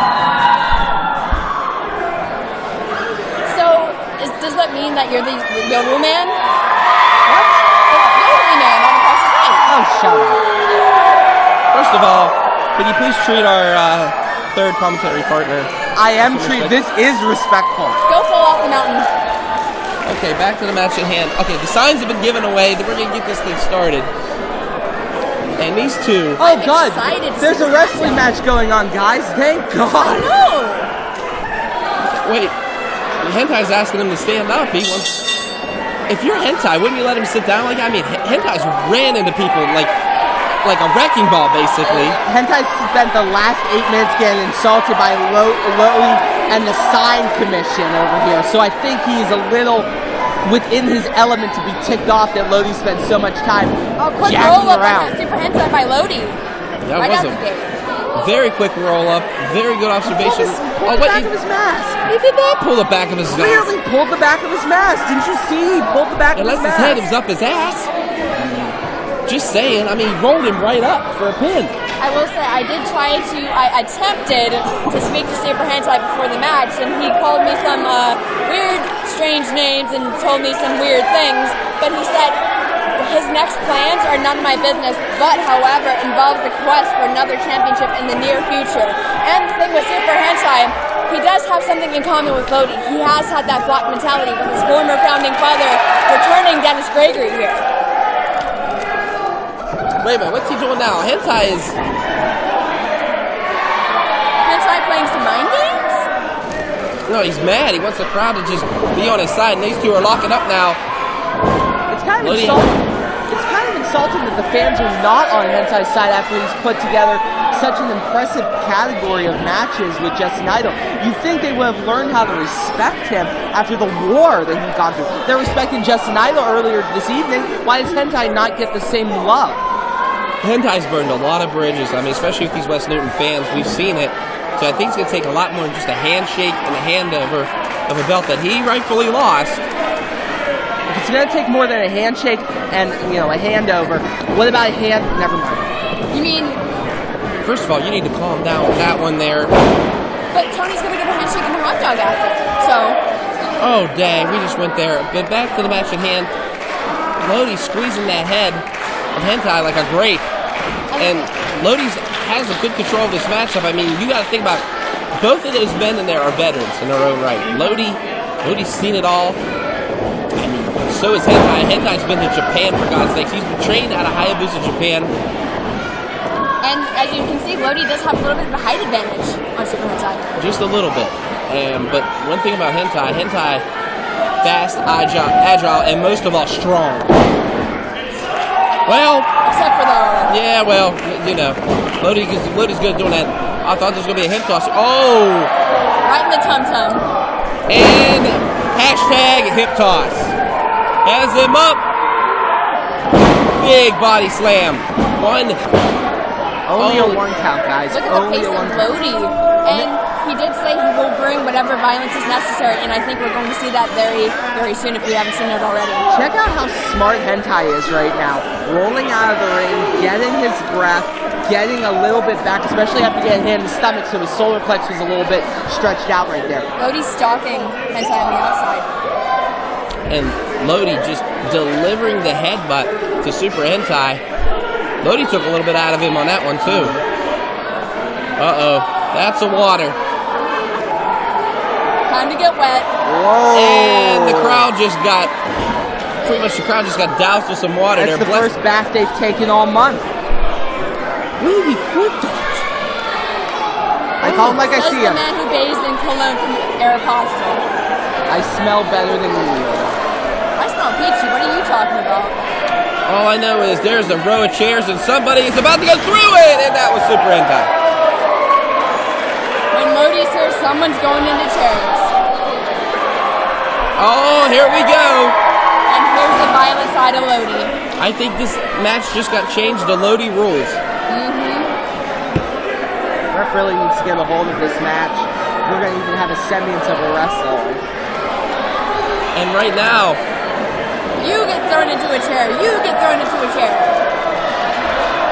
Throws him again through. It's like dominoes. As another wise man once said, move, expletive, get out the way. Why is the ref not counting? I'm going to handle you my way. Oh, right, shut up, everyone. I was feeling the Why is the ref not counting the 10? Please explain this to me. Well, he's only here once in a while. Why not let him have a little bit of fun? Because there's rules. Are you LZ? 2 and only a 2 count. Now Lodi has to be on his toes because Super Hentai is like a snake. He could strike at any minute. And there it is. And here's a little inside baseball for you guys. I found out earlier today, Lodi has a torn meniscus that he's been working through. Hentai may have caught a little bit of wind on that and is now targeting said torn meniscus. He's going to make it a weak spot. And again, we know Hentai. We know when he has a target, he goes after it. Any kind of injury, whether it be a cut, a wound, a bruise, a torn meniscus. This is a turning point. Well, look, Lodi can barely stand. Lodi is on his back literally right now. At first, I questioned if Super Hentai can match the sick, violent mentality, but clearly we're seeing it here. We're talking about hentai here. We're talking about someone who is just as sick and just as twisted as Lodi is. If there's one person in RWA that matches Lodi's intensity and violent streak, it is hentai. It's very true. So hentai giving the fans the one finger salute. I kind of knew. I knew that whole get up. Oh, he was going to get him in the he was going to put him in the cloverleaf early. And again on the torn meniscus. And it's smart for Super Hentai to keep on Lodi, but Lodi has to get something back. He has to get that energy back. How do you get it back, though? Your meniscus is torn. You don't get that back. But the adrenaline at some point has to kick in. The adrenaline was kicked in. It's gone now. We've been doing this match for 5 minutes. I wouldn't doubt Lodi one bit if I were you. And right now, boot to the throat.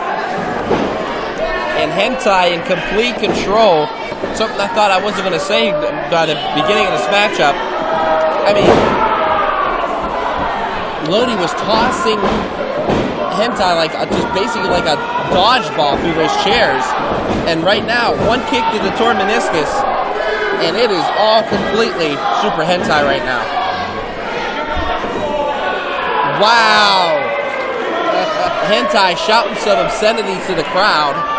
Shield your children's ears. Exactly. Why certain 4-year-olds can't come here. Oh, why is Tony here then? And now it's a party. 1, 2, and only a 2 count, says Bo Browning. And now Lodi. Oh, hentai, like I said, that's that superhuman strength that man has. Getting Lodi up and just body slamming him. And now, again, another... Hentai is just a weapon no matter where he goes, no matter where he is at in that ring. To the top rope. Here he comes. And he missed a huge, huge frog splash. And my God, did you see how hard hentai hit the mat right there? Hentai bounced like a Super Bowl. Yes, he did. And right now, Lodi trying to muster. I mean, he could barely stand on that leg. And now, wait a minute here. Lodi coming back. Sends hentai off the rope. Clothesline and a beauty. I mean, he could barely put any weight on there, so that's taking a lot out of his offense right now. It's also going to take a lot to gain his momentum back. Wait a minute. Is that who I think it is? Why is he out here? Dennis Gregory's out here. What's he doing out here? I mean, him and hentai do have history. They do have history, but this is an interesting... It looks like he's scouting right now. So I mean, he wanted to be part of RWA. You know, he wants to be like the go-getter. You know, he wants to be this guy who wants to be at the top of the mountain. You're looking at 2 individuals in that ring that are at the top of that mountain. Super Hentai and Lodi. Lodi has him pretty even for the DDT, and oh no. Bo is down. He's stalking Super Hentai and Lodi. Bo Browning just got hurt. There's no referee. Even flow DDT, and that's it. But there's no referee. What are we going to do here? That count does not count. Lodi can't call his own damn fucking pin. Little potty mouth rubbing off there, Tony. Shut up. Hey, wait a minute. Gregory's in that ring. What's he doing here? Are you kidding me? Ow. Helping his former founding father get the pin on Lodi? What the hell? Did Dennis Gregory just... 2, 3, it's over. Hentai's victorious. That's a huge win for Hentai. Super Hentai!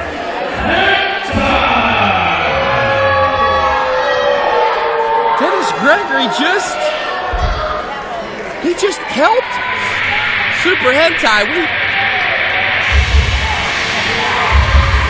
Guys, I'm a little confused here. I'm surprised. I'm shocked. I'm very confused here. I just don't know what's happening. Dennis Gregory coming back for the Big Brother program. Oh my God! They are punching away And Super Hentai's just disrespecting Lodi. It's not just disrespectful, they are going to tear his meniscus in two! And his arm and elbow and probably neck.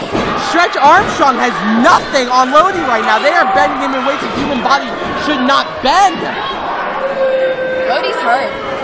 But Dennis Gregory and Super Hentai, I'm still shocked that they are just... They're here, folks. They're giving their last. I don't know what to say. Well, we saw what Dennis Gregory did earlier to Stan Styles, and now Oh, man. We might be witnessing the beginning of something, guys. They have history already, but maybe they'll prove themselves here as a team in RWA? I see a new team being formed here, a new alliance within Gregory and Hentai. That is one of the most powerful alliances you can have together. RWA is officially on notice. Especially with these two joining forces. I cannot believe what I'm seeing here. Dennis Gregory assisting Super Hentai in defeating Lodi tonight. So much for proving yourself. But like you said, RWA is threat on Charlie, and we're seeing the obvious threat here now with this alliance. I don't know. Like you said before, I think RWA is definitely on notice, Lola. Super Hentai victorious thanks to that man right there, Dennis Gregory. Right here at 0-1.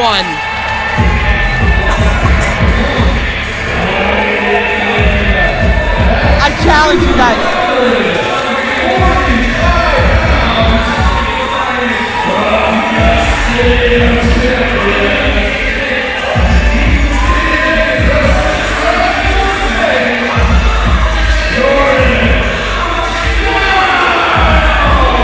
Challenge you guys to be as successful as the successful Saint Jordan Styles. This man oozes perfection. That perfection makes my head hurt.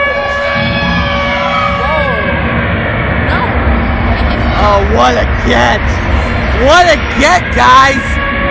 I mean, that's very true, but holy cow. I know exactly. You gotta be kidding me.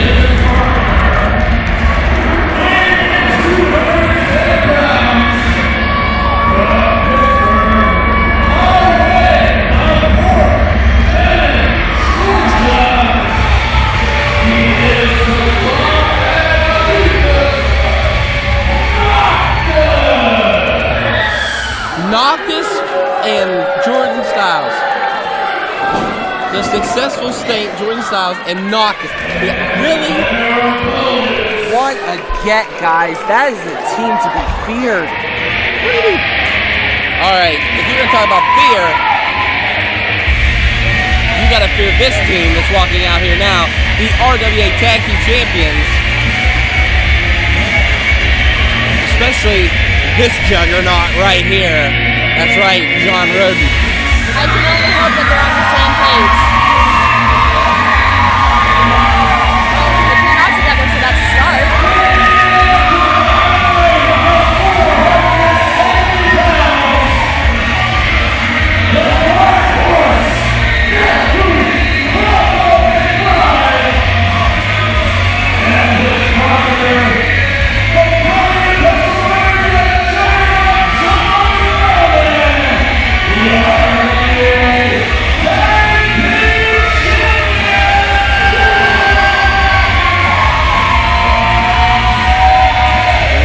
McBride, here's the question. Are they on the same page?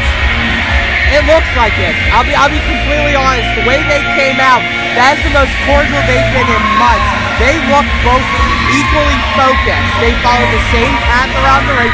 We've seen them go opposite to the max prior.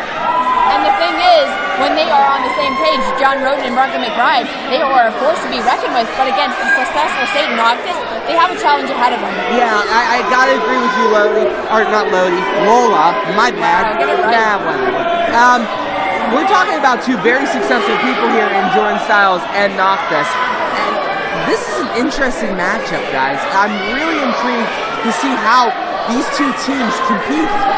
I don't recall ever seeing Jordan and Noctis team up. Can you guys clear me in on that? No, they've never teamed up before in their life. This is the first time you've seen Noctis and Styles together. I do have to question, is Jordan's ego going to get the best of him in this tag match? Is Noctis' ego going to get the best of him? That's the question. And with a combination of egos, it could get really explosive. I think you both are really downplaying how successfully talented both Jordan Styles and Noctis are. I think they can put egos aside, and I firmly believe that both of you are completely exaggerating their egos when it comes to something like this. They're both competitors. They can put it to the side. I mean, ego exaggerates something. Well, wait a minute, guys. Like, Bronco McBride is completely comatose in that corner. He's focused. He's ready. I don't know. Maybe, do you think these two had a little falling out in the back? I mean, they've known to fight before. Maybe they're not on the same page. I don't know what to say here. You might have had a few too many. Well, all right. That is what I like to see. Beautiful. And now, goodbye, Noctis. Jordan he just got horse kicked. And now both of them completely out of the ring. Ooh. They fell out that ring. Sure, they were successful in landing on the outside of the ring there, Tony. What is this? And here we go. Oh, goodness. He just took them both out. And I did speak to Roden, and he said he owes it to Bronco to give 100% to this tag team. I don't think anybody can beat this tag team. I mean, these guys are on point right now. You got Death Proof, Bronco McBride, Roden. They've beaten the hell out of each other for months upon months. Oh, boy. In the wrong part of town, Jordan. And now Jordan, powerbomb and a beauty. Has the match started yet? Can we get everyone to their respective corners? I think Jerry Roberts rang the bell already. I just don't think they saw it. Jerry Roberts needs to remove someone from this match. And now Roden, complete control. And Jordan Styles, how's your face? Noctis is clearly out of something. Oh, wait a minute. Moonsault and a beauty. And Noctis pulling his opponent out, or excuse me, his partner out the ring. Jordan's going to lay there like a defenseless slug. Basically, it's his only defense. Can we please start this match? Ring the damn bell. It's clearly started and it's beautiful. Soak it in. I clearly need someone to go to a tag rope to show that this is a tag match. Why don't you go out there and show them if you're so adamant? I don't need to show them the... Never mind. You're afraid, that's why. Jordan's getting back in that ring. If I'm anything, if this match really hasn't started yet, thank God Noctis has done the tag. Well, it was just Jerry Roberts not moving people to corners. Noctis and Roden are very familiar with each other, though. I will say that you are right, Lola. They seem to be really on the same page tonight. And these two back and forth, lots of forearms being delivered. And Noctis now going to town. Did he ever message you? I'm not at liberty to say. Those are called pressing charges. But I'm overage, so. My mind's telling me no. But my DMs are telling me yes, dog. Can we focus on the damn match, guys? Anyways, however, Noctis showed how aggressive he can be last month, and John Roden obviously proving that he is a brick wall. And right now, Styles putting the knee right into the Juggernaut's back, but he's getting a receipt for that one. Back elbow. Oh, he's grabbing the hair. And Noctis got this purple. I like it. I really like it. I kind of, yeah. It's new. It's fresh. It's exciting. You like it. Are we agreeing? Yeah, I don't like this.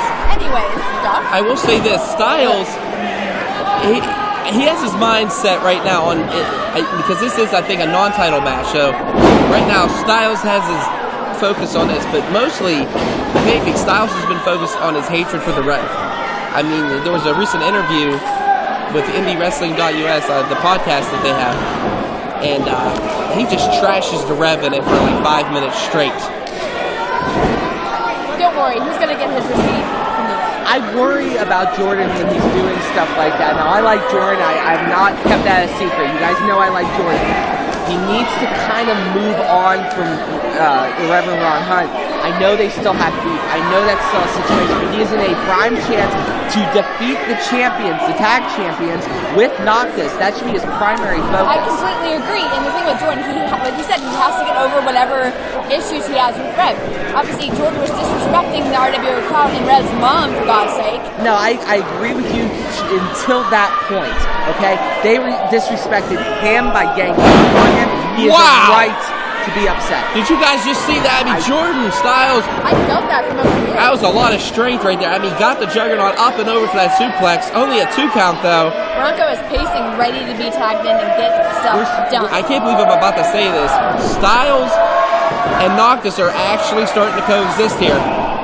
But it's for how long, though? No, that's not fair. That is assuming stuff that we should not do. And you know what they say about assuming? It makes Lola an ass. And we don't want to do that. Well, it takes one to know one. And what a European uppercut from Noctis. And these guys are just starting their... Oh, wrecking ball. It is crazy seeing Noctis and Jordan coexist and work so well together. But it's not surprising. These two are really athletic, really talented. Their styles mesh because both of them are hard-hitted. Jordan has a very strong base, and Noctis, a military veteran, Very true. knows how to beat someone up in 12 different ways. I will say, however, once Bronco gets tagged in, that's going to change very quickly. If he gets tagged in. Oh, wait a minute, though. I mean, Jordan went with that leg lariat, and Roden, I thought, had him caught in some kind of leg bar, but no. Jordan able to turn the tables again and apply his own submission maneuver. Referee Jerry Roberts needs to really pay attention because I could see Ronan's coming in to break things up. No, he's trying to make sure, he has to make sure that the shoulders are not down. I've seen Ronan's shoulders down multiple times, and Jerry Roberts needs to pay attention to that to make sure that a pin's counted if it needs to be counted. Well, right now, Bronco's trying to get in and save it. Here comes Noctis again. And this is where Bronco's bullheadedness needs to kind of get out of the way. Every time he runs out there... bullheadedness, the ref needs to focus on the match in hand. But how is he supposed to when Bronco keeps pulling crap like this? Well, you're obviously blind to what Noctis has been doing for the past 5 minutes. But anyways. These two back and forth, and now Noctis has just tagged his partner. And Styles doing the smart thing, turning around and just stopping the Juggernaut from getting that tag.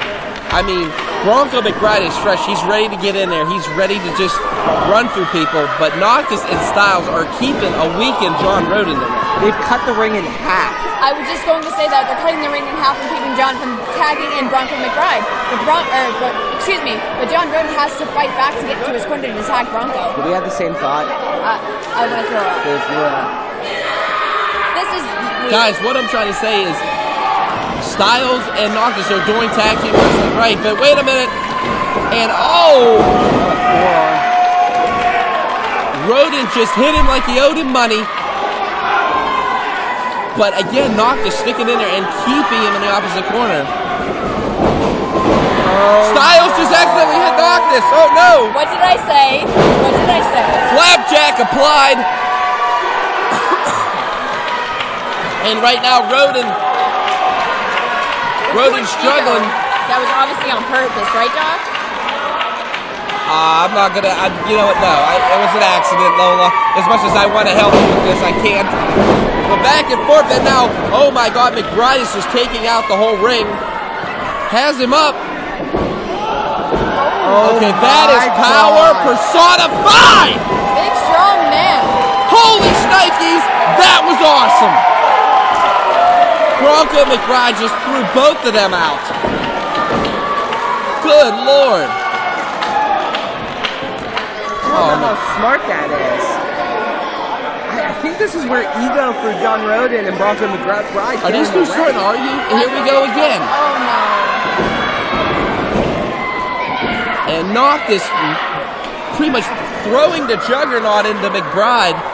Noctis playing it smart there. They have to get it back together. Roden sent it opposite corner. Here comes it. How's your face, Mr. Noctis? Bronco's not the legal man. He should be out of this. Well, I mean, they're just discussing this tag still. Wait. He took the hit for Bronco. What is that? That shows dedication to the tag team. He took the hit for Bronco. Jordan tossed out the ring, and McBride's going to go ahead and handle Jordan. Roden and Noctis are now there. Now, Noctis is the more fresher competitor here. And these two back and forth they go. Look at the agility of John Roden. We got him a knee lift from the outside of the ring. Jordan and Bronco McBride beating the holy hell out of each other out here. Face first off the steps. Oh, did you see that knee to the face? I think this it's is leg. it. I think it's leg eval on that. Only a 2 count, says referee Jerry Roberts. I think Ronan's leg kind of gave out there, and that's why he couldn't complete that move, so to speak. Look at Bronco. He's waiting. Bronco's that is waiting. brutal. That's a submission maneuver and a half. I mean, he has him locked. Oh, wait a minute now. Bronco has a hold of Jordan's leg. What's Noctis going to do? Oh, no. That's the end.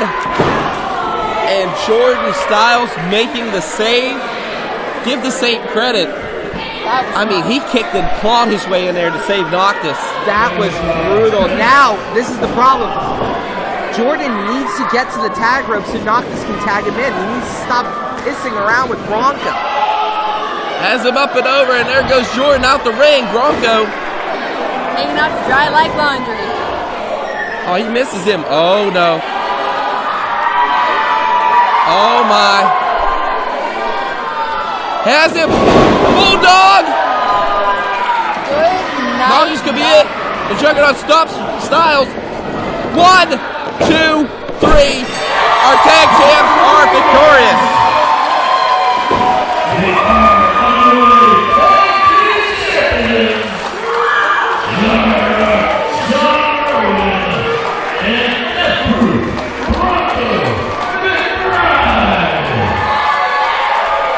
Okay, McBride and Roden victorious.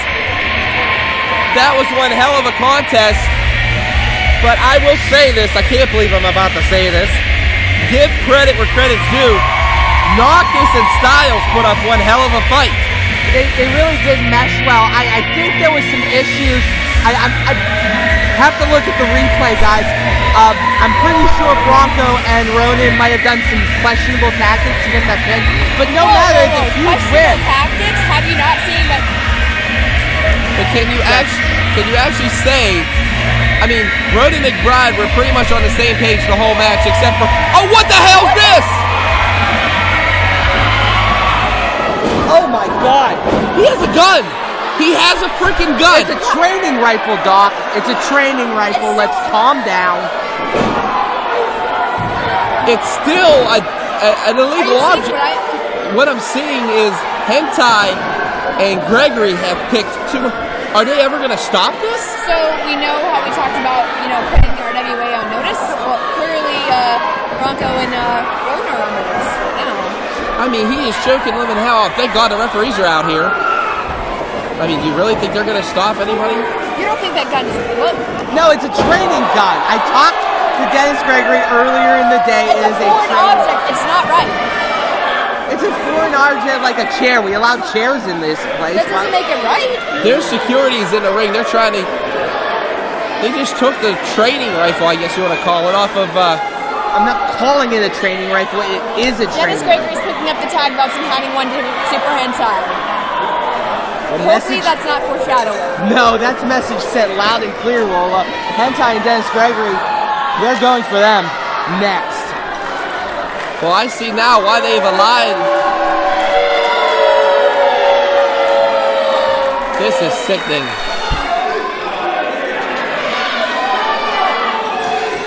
Well, I'll just say it now. That little bit of respect I had for Hentai, gone. Well, we knew it wouldn't last very long. So, McBride and Roden have been put on notice here. I just can't believe Dennis Gregory. I just can't believe the...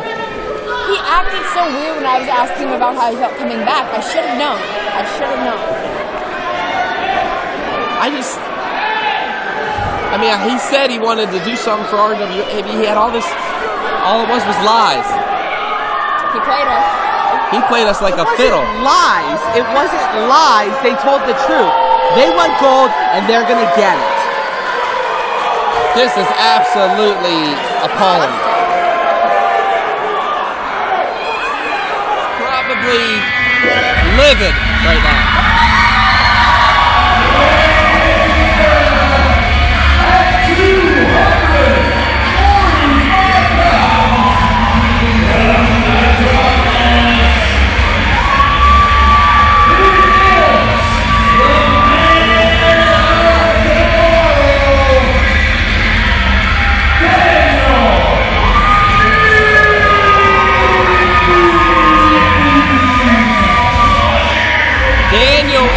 Making his way to the ring. What's going through his mind right now? I mean, last month he was screwed out of his RWA heavyweight title. If I were Daniel Leach, I'd be destroying everything in my path to get that championship back. I mean, the Great Akuma playing us like a fiddle. You're not playing us like a fiddle, guys. The Great Akuma used to...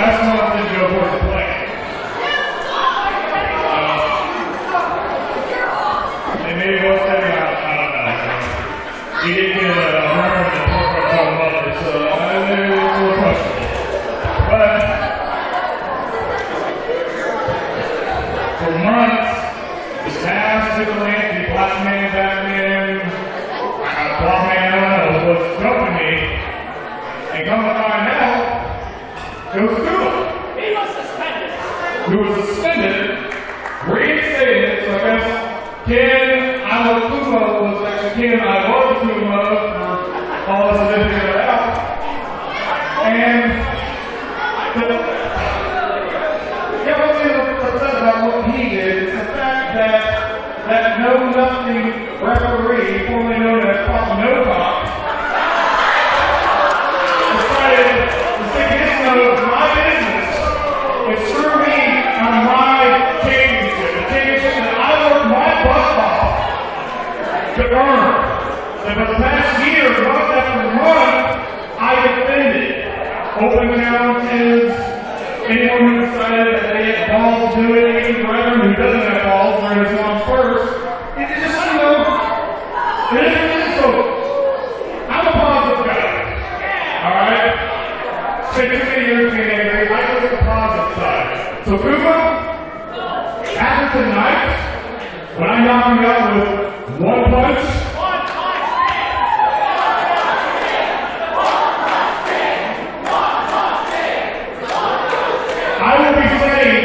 an all-time new high score when I become the first and only three-time heavyweight champion.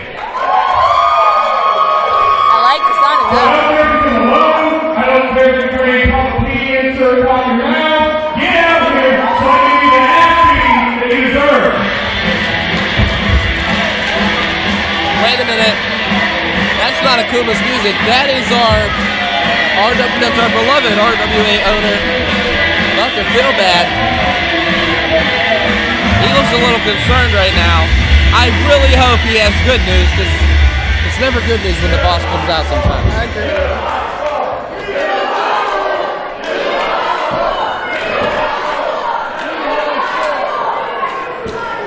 Well, I have to apologize to you and tomorrow, Daniel Leach. I have to apologize to these people that Papa No Cop, aka Tommy No Blood, whatever he is, and Akuma have refused to be here tonight. I know, listen. Of course. Yes, it is. It's absolute bullshit. Absolutely. It's cowardly, I think it's horrible. And to Akuma, it's recording on camera now, and to each of you people, and to Papa No Cop. If you gentlemen are not here April 20th to defend the RWA Heavyweight Championship, you will be stripped of the championship immediately. Now, I can hear the disappointment in your voices. I can feel the anger and disappointment. None of that. Don't break my microphone. this up. You're working the ropes. Okay. Yes. Now, in honor of this man who deserves to be where he is and deserves a main event quality match, and for you people that picked your heart already to see one, the main event begins now. Hit the man's music, or I bail the hell out. Oh, I know who that is. Okay, this just got interesting. Because Daniel Weeds has the main event tonight. That's Tony's favorite person. That's right, somebody who,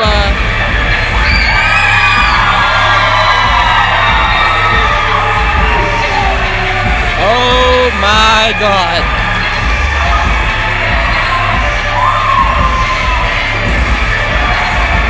The question is, what did Daniel Weeds do? Practically, Daniel Weeds didn't do anything to deserve this. This is all about Gory, because I'll tell you, Gory has never held the RWA Heavyweight Championship. He's held the tag, he's held the cruiser. I think he's even held the pre-original. This is the only championship he's not held.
I mean, it's already March.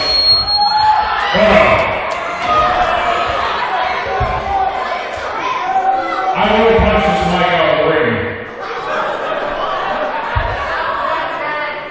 Why don't we give the match of the year already, and you're on?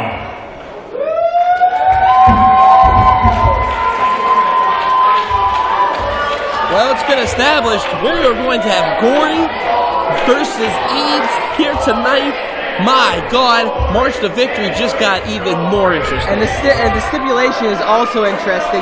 The winner of this match gets Akuma April 20th. If I were either of those men, I would want to be getting my hands on Great Akuma based off of history and Akuma's lies. Also, I'd be afraid for whoever man to get Akuma. I mean, this crowd you can even hear is torn. I mean, you have Eads fans, you have Gory fans, and oh my goodness. And this is, you can't really blame them for being torn. You got two people who are very, very fan favorites. You got Gory, Generation Dad with G Raver. You got Daniel Eads, the One Punch Dan, talented beyond measure. Well, speaking about beyond measure, I mean, Eads just... And strong beyond measure. Eads got the best of Gory there, but that's not affecting Gory one bit. One thing about Gory, mind games do not work with this man. Because he is sadistic. And he will bite, kick, claw, anything, and... flip. And flip. Strength versus agility. He's already sizing him up, and Eads could respect that. I mean, that's the thing. These two, major respect for each other, competitors here, and they know what's on the line here, so they are going to put everything they can, and oh, he was going for that punch early, and there goes Gory with those kicks. Throws him into the ropes. What a shoulder block by One Punch Dan, a.k.a. Daniel Weeds. And the man of tomorrow off the ropes. Takes him down. Oh, he hit his face right off that mat. Here comes Gory, up and over. Running at him, charging. Flips over. There's that agility of Gory. A little bit of leapfrog going on there. Misses him. Wait a minute. Oh, tried to do the leg takedown. What a takedown by Eads, and another one. 2 arm drags. Oh my. Goes for a 3rd arm drag. Gory's just caught in midair. You've never seen something like that before. Up and over. Gory has him. Oh, but Gory gets him. Gory takes him down now. Little bit of chess game here, guys. Off that rope. Catches him, flips him over, and Gory. Daniel going outside to regroup. That was a heck of an exchange, guys. I really gotta say, this is, if you're a fan of professional wrestling, you're a fan of these two going at this right now. This is a straight David and Goliath story. Wes Newton and suicide dive. Take a seat, Daniel Eads. Right into a seat. Literally right into a seat. But the thing is, if you notice, mostly Gory's opponents go crashing through the steps. Daniel stops. Got to get him in before the count of 10 there. We would not want to see this match end in a double count out. Because this is the #1 contenders match of sorts, the winner gets Great Akuma April 20th. You have to think, what strategy are both these men bringing into this match? Now, Gory brought the idea to the table, so he's thought about this. What a drop kick. Daniel Eads is all he's been thinking about all month is getting his hands on Great Akuma. Is there a style discrepancy? Is his mind in this so he can take Great Akuma on if he wins this match?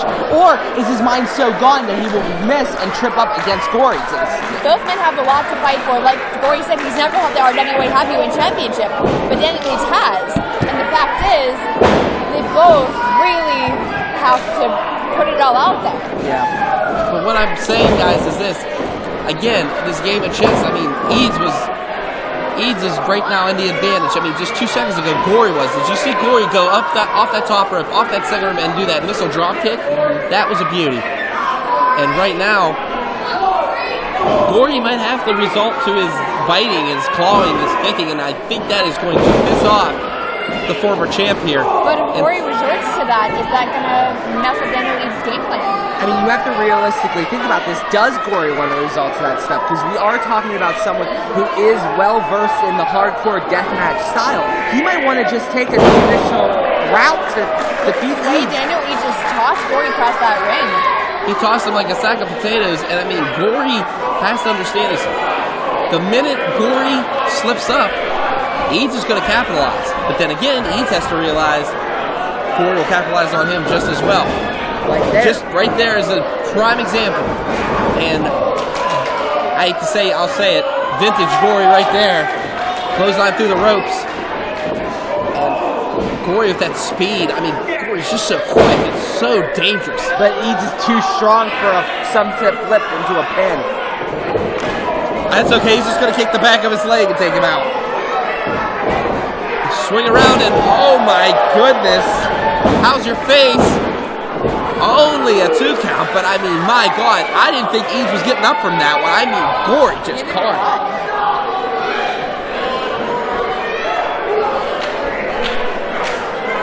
And right now, Daniel Eads slow to get up. And I can't believe what I'm seeing here. And, oh, wait a minute, a couple chops. Oh, good Lord. Look at these martial art moves from Daniel Eads. I hate to say it, but vintage Dragon Ball, maybe? This is more Street Fighter, though. All right, I'll go with it. And there's that biting. I mean, Gory looked like the chicken hawk, and poor Eads looked like Foghorn Leghorn on that one. I mean, he was just taking a bite out of his leg. It clearly hasn't affected Daniel at all. Again, that strength stopping Gory with those flips and those sneaky pins. Gory rolling out of harm's way has him.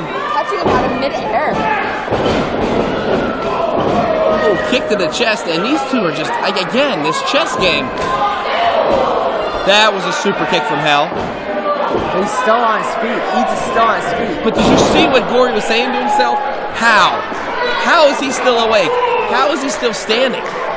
And Daniel Eads has proven no matter how much you kick him, bite him, scratch him, he will still stay standing. The thing I have to say is this. On both of these guys' mind is that heavyweight championship. Gory never held it. Eads, of course, was screwed out of it last month. I mean, both of these guys just have this... They have this will. They have to fight for their opportunity. And like you said, it is a chess game. They've gone, they've counted each other so many times already. Both competitors are laying it on the line, folks. And I mean, March to Victory is getting one hell of a main event here tonight.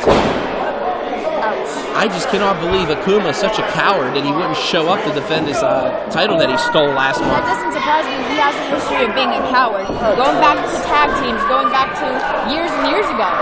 But the fact is, Papa Peacock picking up with great Akuma of all people. Wow. Papa Peacock, Tommy Trueblood, whatever the hell you want to call it. His name is Tommy Trueblood. No, Tommy Trueblood is the Jar Jar Binks of RWA. Misa thinks you're an idiot. Misa thinks you need to hush. Well, what we're trying to say here is, well, Misa just thinks that Gory's jaw went into the third row because, my God, did Daniel Eads just catch him with that European uppercut. And right now has him. Gory using the ropes. But Tony, you said you had a report on that. Yeah, I've talked to Tommy Trueblood, and he said that he felt it in his best interest right now for Great Akuma to not attend, that he has been disrespected long enough from these RWA fans. It made complete sense to me for him to not show up this month. Okay, there I think was the punch that ends it all. Gory was on the top rope, and Eads just took him out. Could that be it? But Gory's getting up. I can't believe he's getting up from that punch. I mean, Daniel Eads put everything into that. And it's amazing how Gory's still standing, but there's the stamina, there's the strength, there's this mental ability.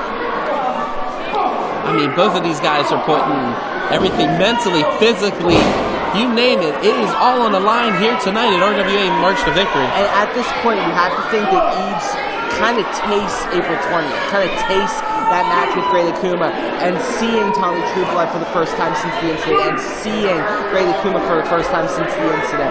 So, oh my God, did you just see what happened? He picked him up from the apron.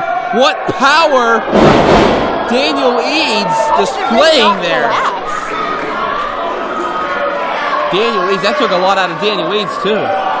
Gory is so fast that the energy that it takes to keep up with him has to be exhausting. I just can't believe what I just saw, folks. I mean, he just picked him up out of nowhere. My God. But where is Daniel Eads' head right now? He is not going for pins. He's actually calling the opposite direction. Well, here's the thing. Where's Gory's head at? I mean, Gory, you saw him earlier. I mean, he was kicking him, punching him, doing everything out of his arsenal. And he said, why? Why won't this man go down? I watched him squirt it out of his mouth. All these competitors that have stepped up to Daniel Eads have been so surprised at what he's capable of. Okay, big forearm from Eads. Wait a minute, they're both playing possum with each other a little bit. Oh, he thought he had that big boot. And, oh my Lord. Face breaker. 1, 2, and no! Gory was so close. Inches away from having the #1 contender for April 20th. Oh, here comes the death knell. And that's a dangerous sign, folks. That's, I think, the sign for the murder ride. If you know what the murder ride is. Super kick. Here we go. Murder ride time. Across your chest. We got it. Oh, my God. Daniel's catching him. Oh, this just turned into a murder ride for Gory. Alabama slam style. Uh-oh. Has him up. I think that was the weight of the world. 1, 2, no!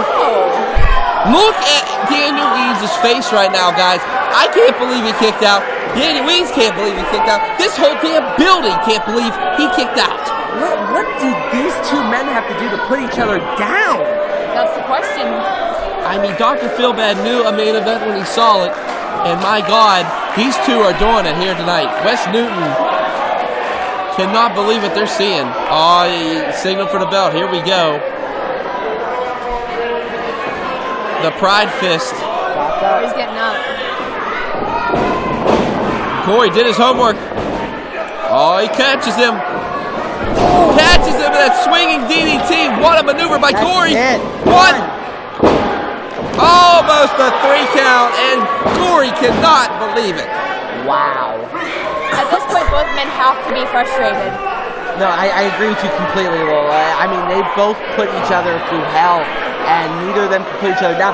Both of them are the top competitors in RWA. It doesn't surprise me. What surprises me is how they keep getting up over and over again. Kicking out is one thing. Standing up after a kick out is another thing. Getting on the top rope after a kick out is one thing. And These two are insane.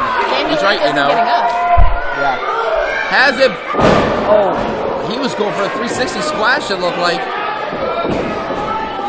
Has him up. Oh, God. Oh, no. That's that strength factor again. Eads has it. Bull. Wait a minute. Corey. Corona. Face first in the turnbuckle. Eads doesn't know where he's at right now. Corey has to capitalize. Oh, my God. That's it, folks. 1, 2, no! How did Daniel Eads kick out of a reverse Frankensteiner? Holy shnikes. Daniel Eads has ridiculous adrenaline. Ridiculous. I don't care what adrenaline he has. 2 and no. He kicked out of a reverse Frankensteiner. How do you kick? I don't care if your adrenaline's through the roof. You just kicked out of a move that has put down thousands of professional wrestlers. Daniel Eads differs from those. I mean, this crowd appreciates what they are seeing here. Corey, you can see the frustration. Corey got him by the ears, reenacting the new one, the new movie Dumbo here. Jesus. And right now he is just yanking away. He's pulling body parts that you usually just don't pull on a man. Oh my God, he is bending him in half. It's smart trying to run down Daniel Eads' body to get to. I mean, Corey has it. If he taps here, I wouldn't be surprised, but wait a minute. Again, the strength factor. And Corey now. Carrying Corey like a backpack. Oh, no. Uh-oh. Here we go. Sure, driver! Like you said earlier, he's not going for those pins. This is the one there's he's a going for pin it here. now. He was a little bit tired. 1, 2, and no. One of the newest moves in Eads' arsenal, and it has worked very effectively in his recent matches. I'm amazed that Corey had the strength to kick out, especially with the force his head was driven into the mat on. I am shocked at what I'm seeing, folks. But the question is, how do both these men regroup? Because obviously nothing is working. I don't know. I honest to goodness don't know. It's going to be who just... Whoa. For the love of God. Oh, wait a minute. There he is. Papa, or True, whatever the hell. Jar Jar. All right, Papa Jar Jar, let's go with it. But No, that's Tommy Trueblood, hey, guys. By the way, he's still the senior referee of RWA. No, he is not. He lost that title last month Tommy here. Trueblood is a disappointment. It's like being left on red.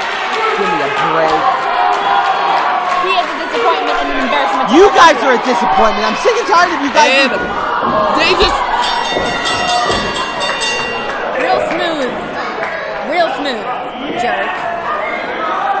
Wait a minute.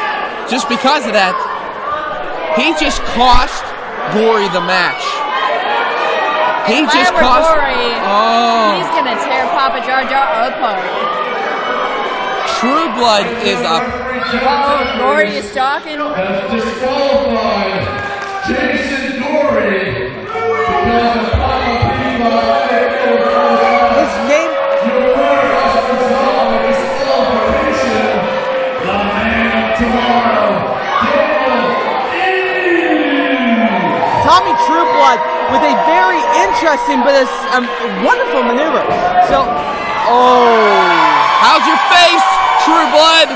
Karma is a man by the name of Gory. Gory's letting him. Gory said, "Go ahead."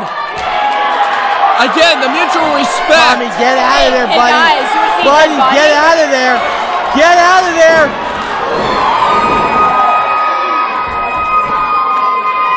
How's your face, Tommy Trueblood? By the way, Church called. He wants his wardrobe back. I can't believe what I'm seeing here.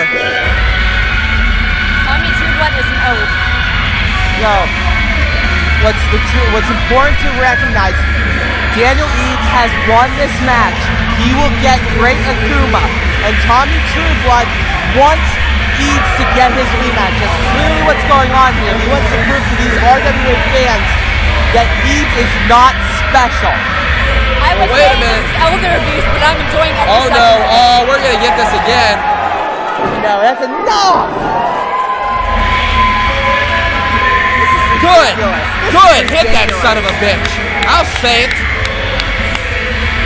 He come in. Not only has he taken the RWA Heavyweight Championship and put it in pretty much disarray, he pretty much ruined one of the best main events we've had here in a long time. Well, Baby powder for the baby.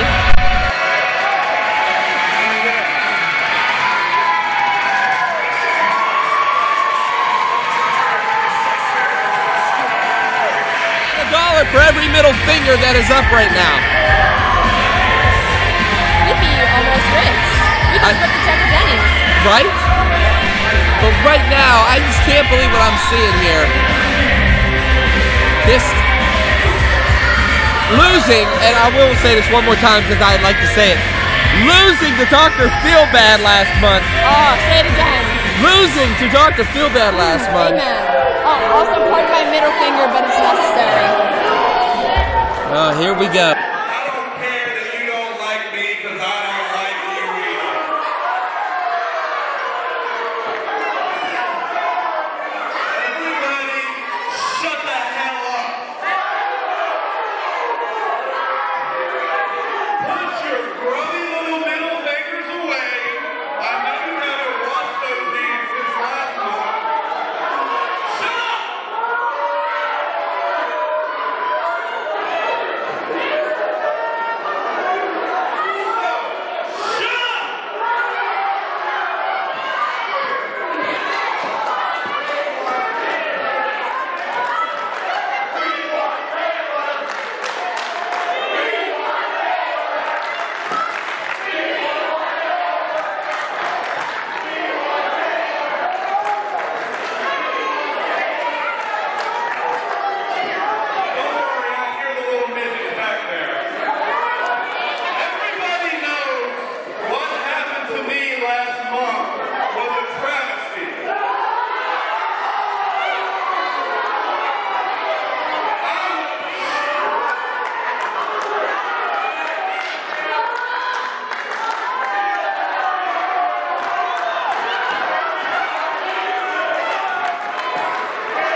I did. Because you know what? I was okay with walking away from this business.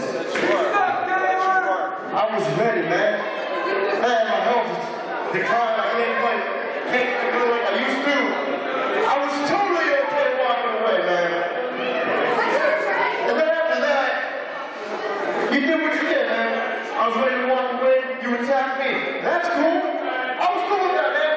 That's just the way you've always been, man. You're a wild card. That's what you do. I was okay with what you were doing. I was okay with what you were doing with Derek. I was totally cool with that. Whatever. But the second you put your hands on Lola, the minute you put your hands on my little sister, you had that ticket coming.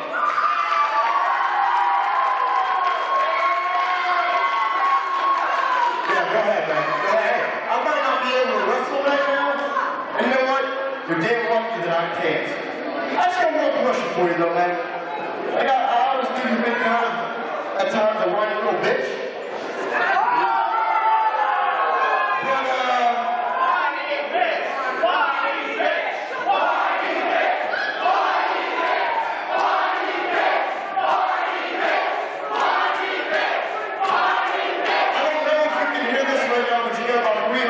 Calling you a whiny bitch. But you gotta answer me something, man. Since we really can't go at it like we should be able to, I just gotta know something, man. What's up? Why? Why? Why? You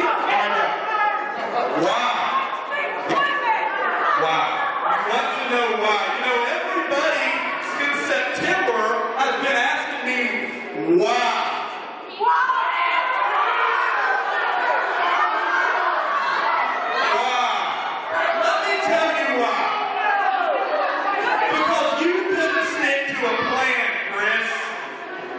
For 10 years, everybody knows what this is, right?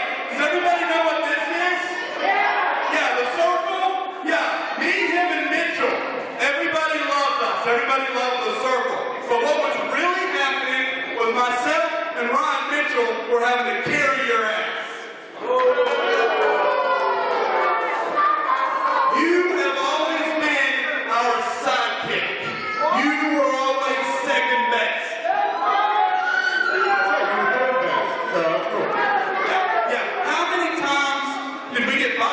Because you decided to get drunk. How many times did you no-show the event because you couldn't wake up? How many times have myself or Ryan Mitchell had to come save your ass when you got in trouble? Dude, we were practicing, man. Shut up! What happened when you got in trouble with Mofo? I had to come save you. What happened when you got in trouble with Red? Mitchell and myself had to come save you. 10 years we had to carry his ass. But despite all of that, look at me, despite all of that, we had a plan, okay? We had a plan that the three of us were going to go out together the way it should have been. And you had your opportunity, Chris. Does anybody remember a few months ago, last year, whenever it was, when the circle reunited here in West Newton and everybody lost their freaking minds? Yes. Yeah, that was your moment, Chris. Why didn't you hang it up then? Instead, you want to make it all about you. You decided to come up with this cage match. You had this cage match with Red, your career on the line. Instead of going out with your brothers the way it should have been, you decided to let Rev win. Do you know why Chris decided to let Rev win? It's because he's selfish, self-centered, and he always wanted to be the star that he couldn't be. You wanted to make it all about you, Chris. Well, I showed you what happens when you don't have me and Mitchell to save your ass. Are you done? Jesus Lord, man. This is just typical you. God, I thought you wanted to pitch early in the car.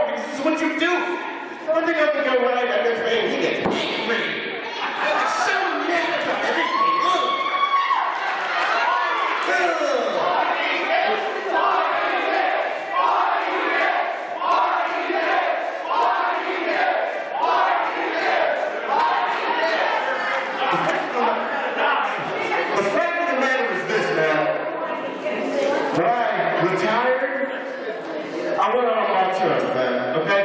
The reason that I kept going was because Red didn't give me a choice. You hear me? Alright? So, when I retired, and when we went out together, as you put it, I did put the business behind me, man. Wait, I had to get myself better, man. I took half a year away to get myself better, to get my mind right, to get my body right, to cut the demons that have plagued me for years. I took that time, but I never returned to wrestling full time. But you see something around here, this is what you don't understand. This right here isn't wrestling. These people out here are wrestling. I didn't come back to wrestling. I came back to family.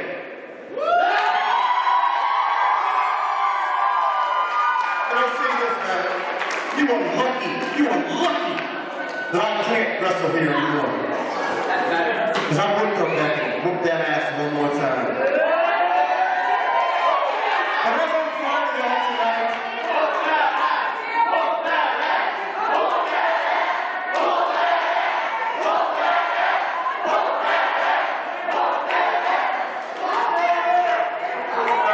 I'm finding out something that I always do, man.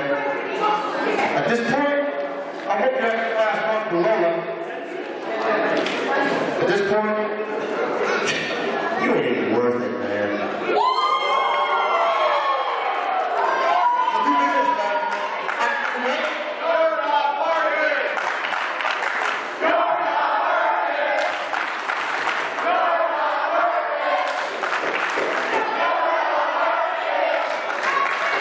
After tonight, this is how it goes, man.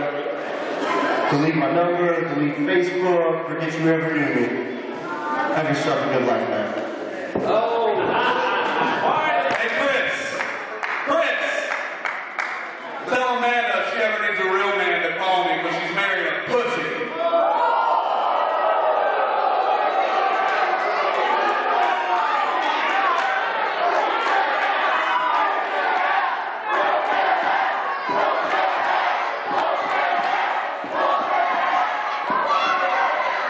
You know what? I changed my mind.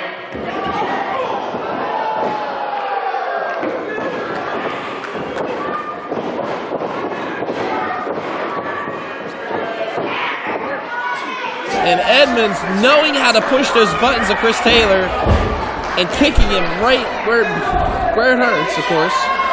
What is he doing? Oh no, he's bringing a chair in here. I think Brian Edmonds has decided this ends tonight. Get up, Chris. Get up, Chris. Come on, Chris, please. Oh, my God. And another one. I can't watch this. And Edmonds, unfortunately, dismantling Chris Taylor like the rotten sack of shit he really is. You put your hands on me, you insulted my best friend and Chris's fiance, you're gonna get what's yours. What? Oh, here we go. Asking you shall receive. Edmonds has been posting pictures all night saying, is it really him? Wait a minute. Oh, he did not just do that.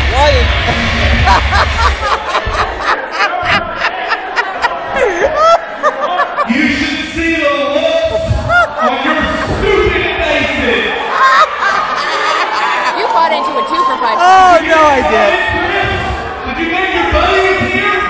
Nobody's coming to save you, Chris. This is what happens when you're by yourself. Guys, look! What's he doing here? It's wrong! It's wrong! Super kick by the Rev! The Rev Ron Hodges! Did he just do what I think he did? He said he was gonna save Chris, but I didn't think like this. What the hell is Reverend Ron Hunt doing? I never thought I'd be happy to see Rev. Chris, turn around! Especially who's in the ring now. Chris, come on.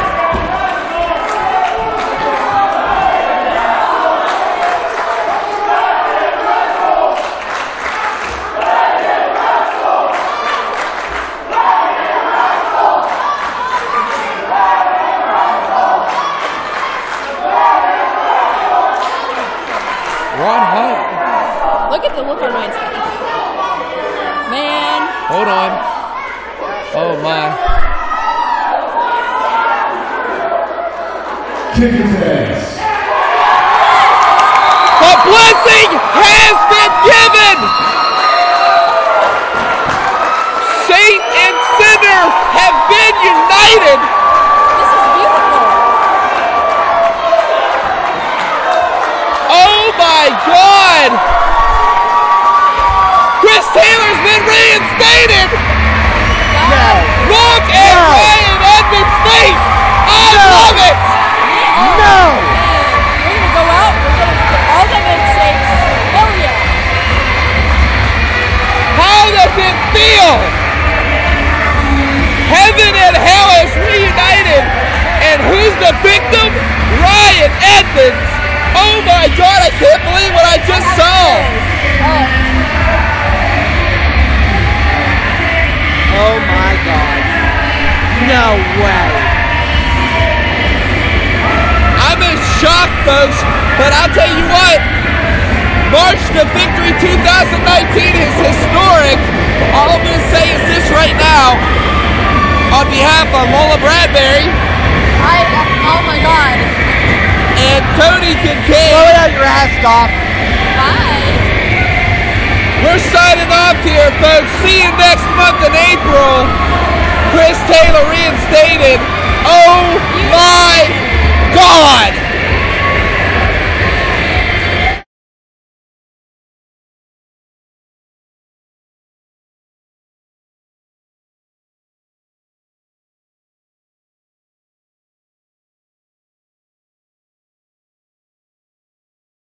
Sidekick Media Services